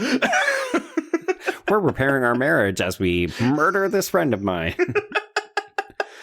Yeah, so they're laying up this gear, and of course, we get Helen standing up in, you know, close up of the camera, and we get to watch the water pour out of the stomach wound, and we're looking through it as Ernest and Madeline realize she's still alive. So, and this was going to be something too, because when they were doing like the concept art for what this was going to look like, there were different versions of it, because one version did have the spine still in the hole. Oh, wow. With intestines hanging out of it. And then they were like, that's no, too much. It's too horror-y. So then they went for the more, again, Looney Tunes style, like pure circle in her abdomen. Right. I love how comedically perfect. It looks like someone has taken a cookie cutter to her stomach. Yeah, it very much feels like something that, again, that would have felt right at home in Who Framed Roger Rabbit. Totally. Yes. You know what? We should just consider this a de facto sequel. It really is. It really is. Okay, so of course Ernest is quick to declare this another miracle, but Madeline is not fooled. We note that each of them have the pins that Liesl has given them, so you took the potion. I will say Meryl Streep's delivery of, you're a fraud because I can see right through you. It's all such good stuff. And then, of course, this is where Goldie Hawn really starts to get in on the physical comedy, because she just begins beating Madeline with the shovel. On guard, bitch.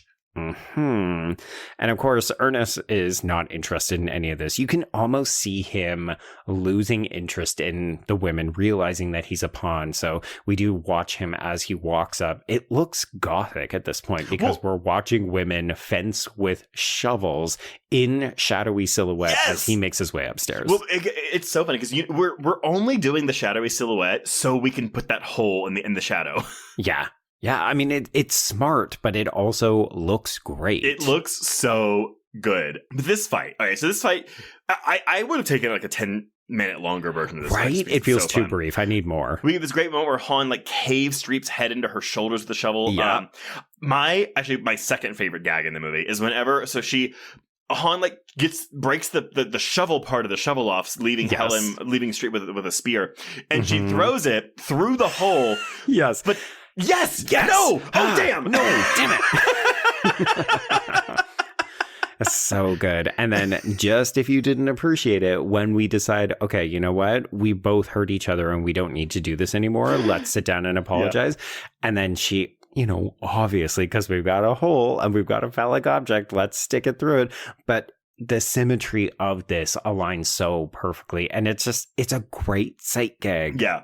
Like she sits on the couch and the pole just goes through. And it actually touches like the rim of the circle in her abdomen. But again, it looks seamless because this actually looks like Goldie Hawn with a hole in her abdomen. Yeah. So I can imagine some people look at this and say, oh, well, it's too quick. Why do they forgive each other after, 14 years of being at each other's throats and doing this stuff? They do hash out their shit. We learn, okay, trigger are cheap, or if you steal my men. And I think it's like we always knew this is what it was, and we just needed to verbalize it. I needed you to hear it and accept it and realize, oh, we don't need to do this shit anymore. I think the quick resolution is kind of part of the point, you know, where it's like, it was that stupid. It was that, like, slight, their beef with each other. They could have easily just fixed it and avoided all of this, because they're quite literally living an eternity of hell for the rest of their lives, which is forever. Yeah, I mean, this is manufactured conflict, and they could get over it if they just said something. I'm just saying, like, did Liesl really think about this? Because we're eventually going to get a Space Becomes Her whenever, like, an asteroid destroys planet Earth, and all these people that can live forever just floating around in space for all eternity. Oh my God, Space Becomes Her. So I'm going to bring Faye back in. So this is the trans critic that I referenced earlier. And she says, this sort of intensity in a friendship between women who share such an extreme and unique experience is another parallel with trans girls who all have at least one story of a nemesis who became a friend. I love that idea. Yeah, it's like, yeah, we hated each other and then we figured our shit out and now we're besties. Okay, so the women decide that they need to recruit Ernest because they're totally fucked up at this point. Like, I love when we're sitting down, you know, we can very clearly see the cookie cutter hole in Helen, but then Madeline has to keep her own head up by grasping her hair. Stop doing that. I'm trying. So Ernest agrees that he will fix them, but after that he wants to be left alone. He wants a promise that they're not going to come looking for him, and they say, okay, sure. So we just kind of jump ahead. We don't watch him build them in or straighten them out, but they're great and they're very happy with the results. And I really want to know what he filled her hole with. I mean, sir, that is the porn version of Death Becomes Her. But I saw a couple of people say, yeah, like a putty or a cement. Yeah, which I'm just waiting for it to fall out. Is she going to lean over one day and it's going to fall out?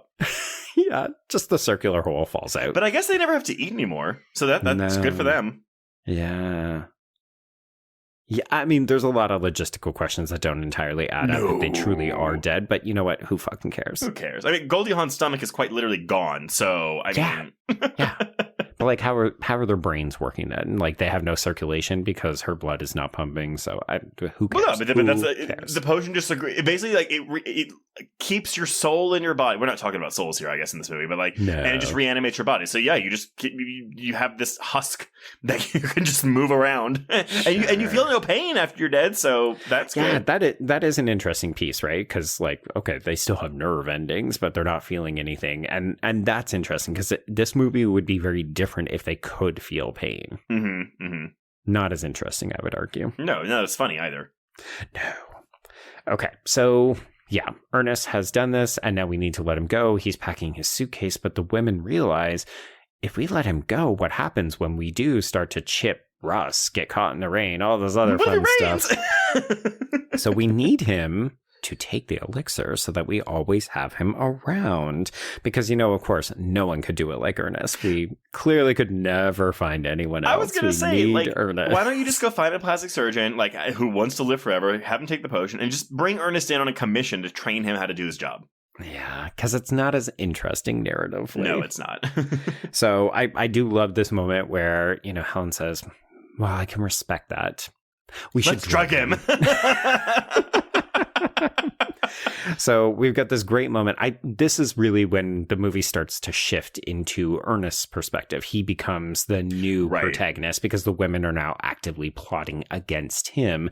But there's this great moment where Willis actually gets to do something. So he's monologuing about how his life has changed and he's going to, you know, be kinder to himself. He's not going to drink. And the whole time he's handling this drugged glass of booze, and he's so exuberant with his reactions that he's sloshing the drink here and there, and then he pours it out, and the women are just like, it's like watching a tennis match. Yeah, but this is also like the drink they poured him is like 4 tumblers worth of whiskey. We have to remember that he was an alcoholic, so he literally woke up to drink this stuff. Yeah, but I do love this. So, okay, he's gonna leave. Helen grabs a vase and smashes on his head, but then luckily there's another vase next to it too, and so Goldie Hawn does the exact same thing. Yeah, and then we grab him from going over the stairs because, of course, there's no Looney Tunes with a human being who hasn't taken the potion, so we just save him. Yeah. Okay, so cut to Ernest waking up. He is obviously in Liesel's mansion. He is now dressed in black tie. It is storming once again, and Liesel is swimming nude in the pool. When she gets out, yes, we get butt shot, body double. She confirms that Harry and Dick dressed him for the party. Okay, the fact that her bodyguards are named Tom, Dick, and Harry. Yeah. I mean, it's funny when you put all three of them together, but she literally says Harry Dick. Yeah, and you're just like, okay. Who is this movie for again? Answer us. Yes, exactly. But there are a lot of costumes in this movie that I really, really, really like. This Cobra hood robe thing she puts on. Oh, yes, my notes say clamshell viper. Yep. Oh, I love it. Oh, yes. Because it's basically, it's like two clips in the center. So it's below the boobs and just above the pubics. And you're just like, that is not a coat you can wear anywhere unless you want everyone to see everything. But yeah, I love this. So she offers him the potion because she understands how important he is. We go through the entire sales pitch all over again. Beautiful dialogue. Live forever. Doesn't work at all because, of course, this is a man that we are talking about. He is not vain or youth obsessed, and he thinks this sounds awful. Well, he almost takes it. But yeah, he almost takes it. Well, it's the whole idea of I'm going to watch everyone else I love die. But I think the final thing he says is, "What if I get lonely? Who am I supposed to hang out with? Madeline and Helen?" I mean, yeah, if you're the outsider of that group, that would be terrible. Like, Helen and Madeline do deserve each other. They are like-minded in a lot of ways. For Ernest, that just seems like the raw end of the deal, and I totally understand why he wants no part of it. Yeah, so the last bit we get of Isabella Rossellini, because she's out of the movie after this scene, I do like the little dig, because he runs away, and then she's like, he won't get far. Not at his age. So mean, yeah. Yeah, he does throw that dagger, though, to turn off the lights. So he makes it upstairs, and this is a party for all of the people who have taken the elixir. And of course, this is meant to be a fun Who's Who, Where's Waldo. So we can see like-minded impersonations of Andy Warhol, Marilyn Monroe, and eventually Elvis Presley.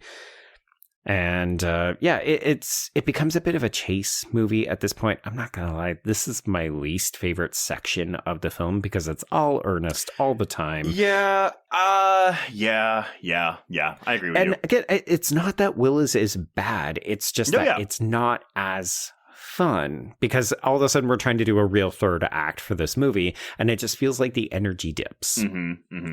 Okay, so he is trying to escape these henchmen. He's also trying to escape Madeline and Helen, who realize, oh, he looks terrible. He clearly has not taken the magic potion.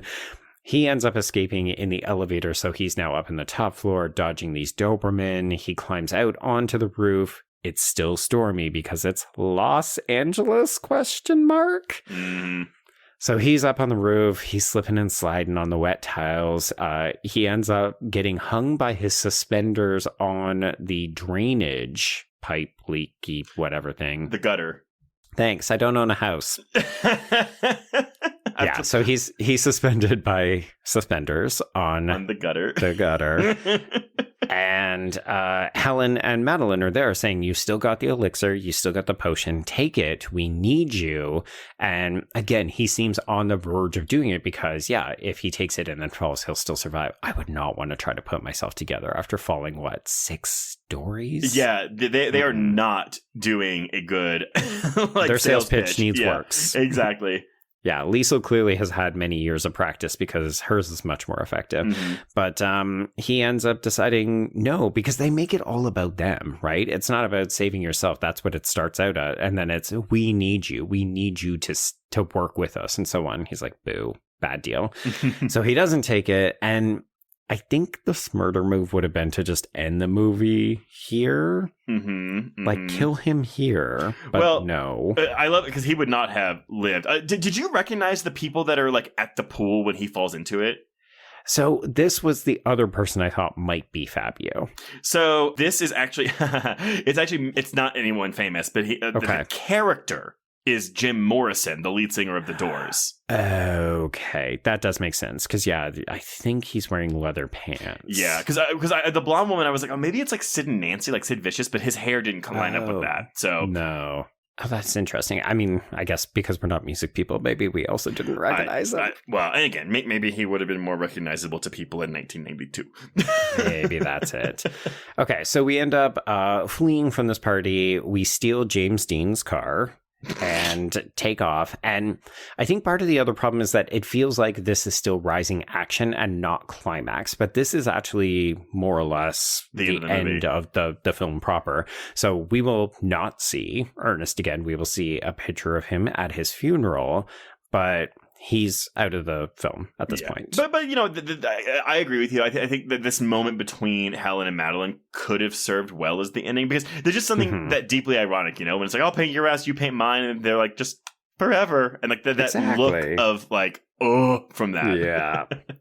Yeah, I'm going to bring Jinx back in for this part because Jinx says, I think it's really feminist that they're willing to take their lives into their own hands and do whatever it takes, be willing to spray paint themselves and fill themselves with cement or whatever to just uphold themselves and try to stay in command. So, you know, I said, I think that there's something not super feminist about how the movie pits women against each other, even if that is implicitly the messaging of what the patriarchy does to them. But I like this idea that these women ultimately become self-sufficient. You know, we can quibble with, they look horrendous in this funeral scene when they remove the veils, but they're also still doing it for themselves. They're still relying on each other as opposed to finding a new Ernest. Now, okay, so before we go into the actual ending, I will say the original ending filmed for this movie. Okay. It was Ernest-centric. Okay. So yeah, the original ending featured Ernest after he has fled Liesel's party, and he meets a bartender named Tony, played by Tracy Ullman, who helps him fake his death to avoid Madeline and Helen. Madeline and Helen then encounter Ernest and Tracy Ullman 27 years later, living happily as a retired couple, while Madeline and Helen give no sign that they were enjoying their eternal existence. Zemeckis thought the ending was too happy and opted for a darker ending. And so, because of this, though, Tracy Ullman was one of 5 actors with speaking roles in the film to be eliminated. Oh, wow. Yeah, that would suck, right? Yeah, and I would have liked to have at least seen this ending, but I do think the one they went with is the better one. Agreed. Yeah, it just feels more in keeping with the film that's come before it, because, I mean, yeah, we've not mentioned, but we do jump ahead 37 fucking years. So it's like we had 7, and now 37. And you know what I thought about with this? I have to believe that Romeo and Michelle took a cue from this movie, even though it's a dream sequence in Romeo and Michelle, but like it feels like that's what it is. Yes, 100% full agreement. Absolutely. Yeah, so the women are now at Ernest's funeral, and we hear that his motto was life begins at 50. I love this. It's very much like, I just cut those bitches out of my life. Yeah. Because we learn he got married. We learn he had multiple kids. He made this huge humanitarian effort. Like, you know, Ernest, he was a good guy. He went off and lived this fulsome life.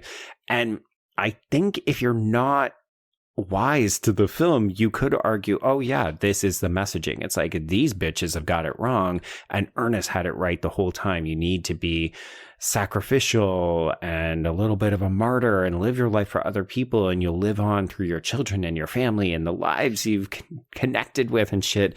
And it's blah, sure, blah. But yeah, I mean, it's the blah blah blah of it all, right? It's interesting, Trace. So you mentioned you just screened this. I've never seen this movie in a theater or with an audience, but B Panther, they wrote, attend any queer-led screening or drag reimagining, and you'll see.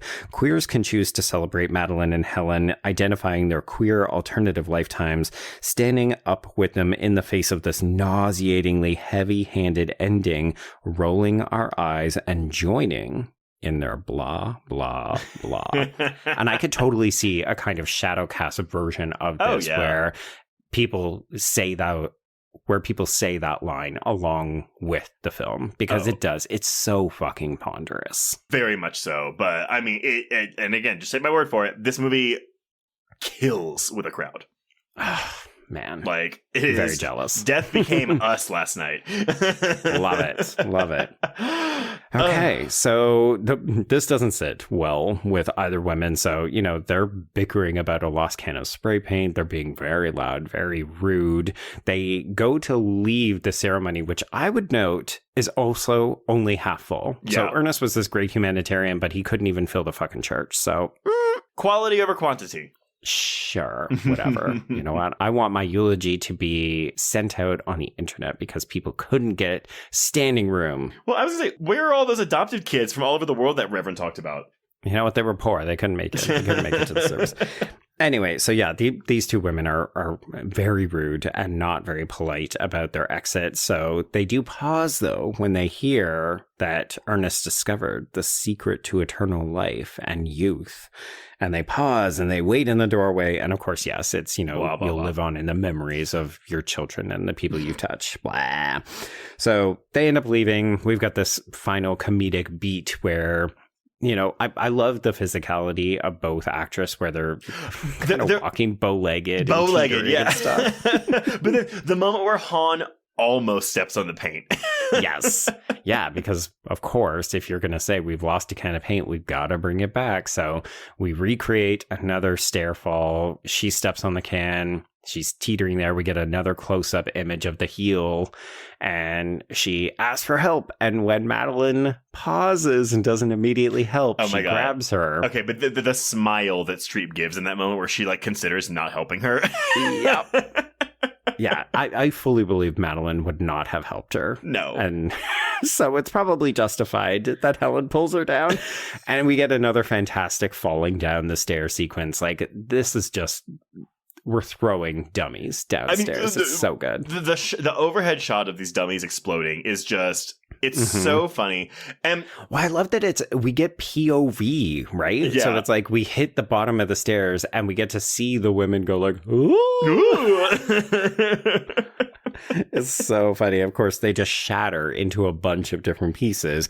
And then our final joke is Helen's head rolling up to Madeline saying, "Do you remember where you parked the car?" Cue Alan Silvestri's score, cut to black, go to credits.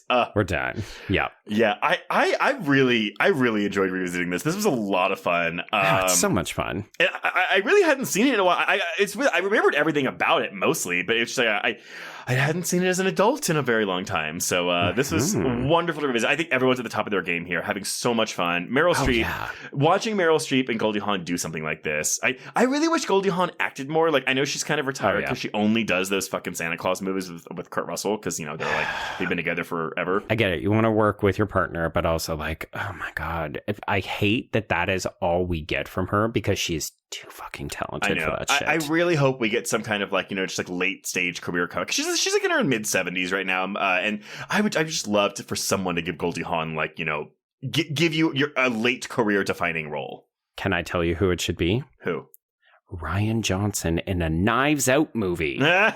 I want to go like Karin Kusama, Nicole Kidman, Destroyer. It doesn't have to be serious. It can be a comedy, but I don't want her in an ensemble. I want her to be the movie. You want Hawn front and center. Yeah. Okay. Private Benjamin is one of my favorite movies of all time. I love Goldie Hawn so much. Trace, don't hate me. I've never seen it. I think you would really like Private Benjamin's really good. Eileen Brennan is amazing in it too. But you're selling me on it. Oh yeah. I think both were Oscar nominated for it too, and it got a TV show that Eileen Brennan reprised her role for. Oh, fun. Anyway, very, very, very, very good movie. So watch Private Benjamin one day. It's about a woman in the army. I mean, I was going to say that is my jam. It's not my jam at all, but I've heard nothing but great things. I will tell you, Joe, the inciting incident for her joining the army is that she gets she gets married to Albert Brooks, who dies while he is coming inside of her. My God, no. And so she doesn't know what to do, so she joins the army. That is okay. Wow. Wowie wow. It's really good. Anyway. Yeah, coming back to this movie, I think people expected us to do this 2 years ago when the film was celebrating its 30th anniversary. And you know what, folks? Sometimes we just get to things late, but hopefully you feel like it was worth the wait, much like the substance will be. Yes. But, I mean, hey, we saved it so that we could give you this delightful Halloween treat. It really worked out. Yeah, this is fun. I love it. And yeah, hopefully y'all liked it too. Indeed. Okay, everyone. Well, before we announce what we're covering next week, some quick housekeeping to get out of the way. If you want to get in touch with us, you can reach us on Twitter and Instagram at HorrorQueers. Shoot us an email at horrorqueers@gmail.com. Find us on Letterboxd to keep track of all the films we've covered. And if you want to chat with other listeners, join our Facebook Horror Queers group. If you have a moment, please rate and review us on Apple Podcasts or Spotify. And you know what? No better time to do that than when we've given you an episode you've been demanding for years. So do that. There we go. And it's Halloween. Absolutely. Halloween season reviews. Do that. There we go. And if you want even more content, please support the show by becoming a patron at patreon.com/horrorqueers. If you subscribe today, you will get 341 and Joe is making me say, and a half hours of Patreon content. You know what? That 30-minute is a separate episode that we just dropped. That's why it's in there. In the grand scheme of 341 hours, whatever, it's fine. That 30-minute increment, it's worth every penny. Yeah, it's really going to make someone make the extra push.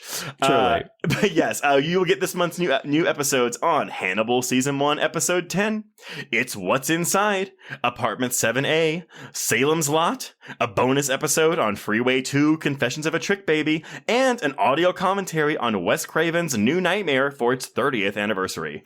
Tracy, you don't have to say that again. I know, it's the last one. But Joe, Yay. New Nightmare is kind of relevant to next week's episode, so what are we covering for our final week of Divas and Anniversaries? Oh my God, it's a big one because, folks, if you hadn't guessed, 1984 was kind of where it's at. So we are going to talk about the 40th anniversary of one Frederick Krueger in the original A Nightmare on Elm Street. I can't believe we haven't covered this movie yet, but I guess we've only covered New Nightmare in the commentary and 2, right?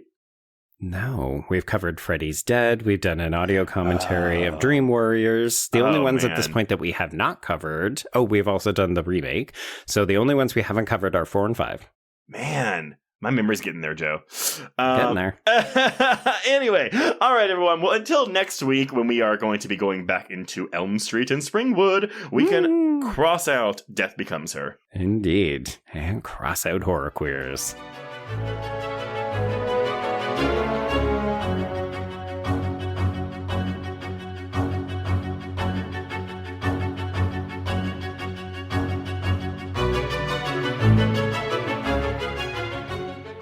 Hey everyone, Sean here from The Horror Show, a horror movie podcast, and we are now proud to be back on the Bloody FM network. Each week, my co-host Joe and I dissect some of your favorite... All he does is talk to Mike Myers and never get a reaction. And you've been doing it for 20 years, and that person's never even acknowledged your existence. Oh my god, Myers talks to all the guards, like, really? Just won't talk to fucking...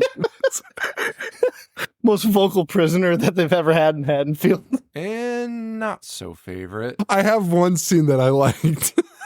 Please tell me it's the fucking construction workers. It is. No, it's not. Stop. All of them jumping off the building at once. That can't, you have to be fucking with me. God, that's one of the most stupid things I've ever seen in my life. Horror movies and other cult classics. Listen to us wherever you listen to podcasts or find us at bloody.fm and ihatehorror.com.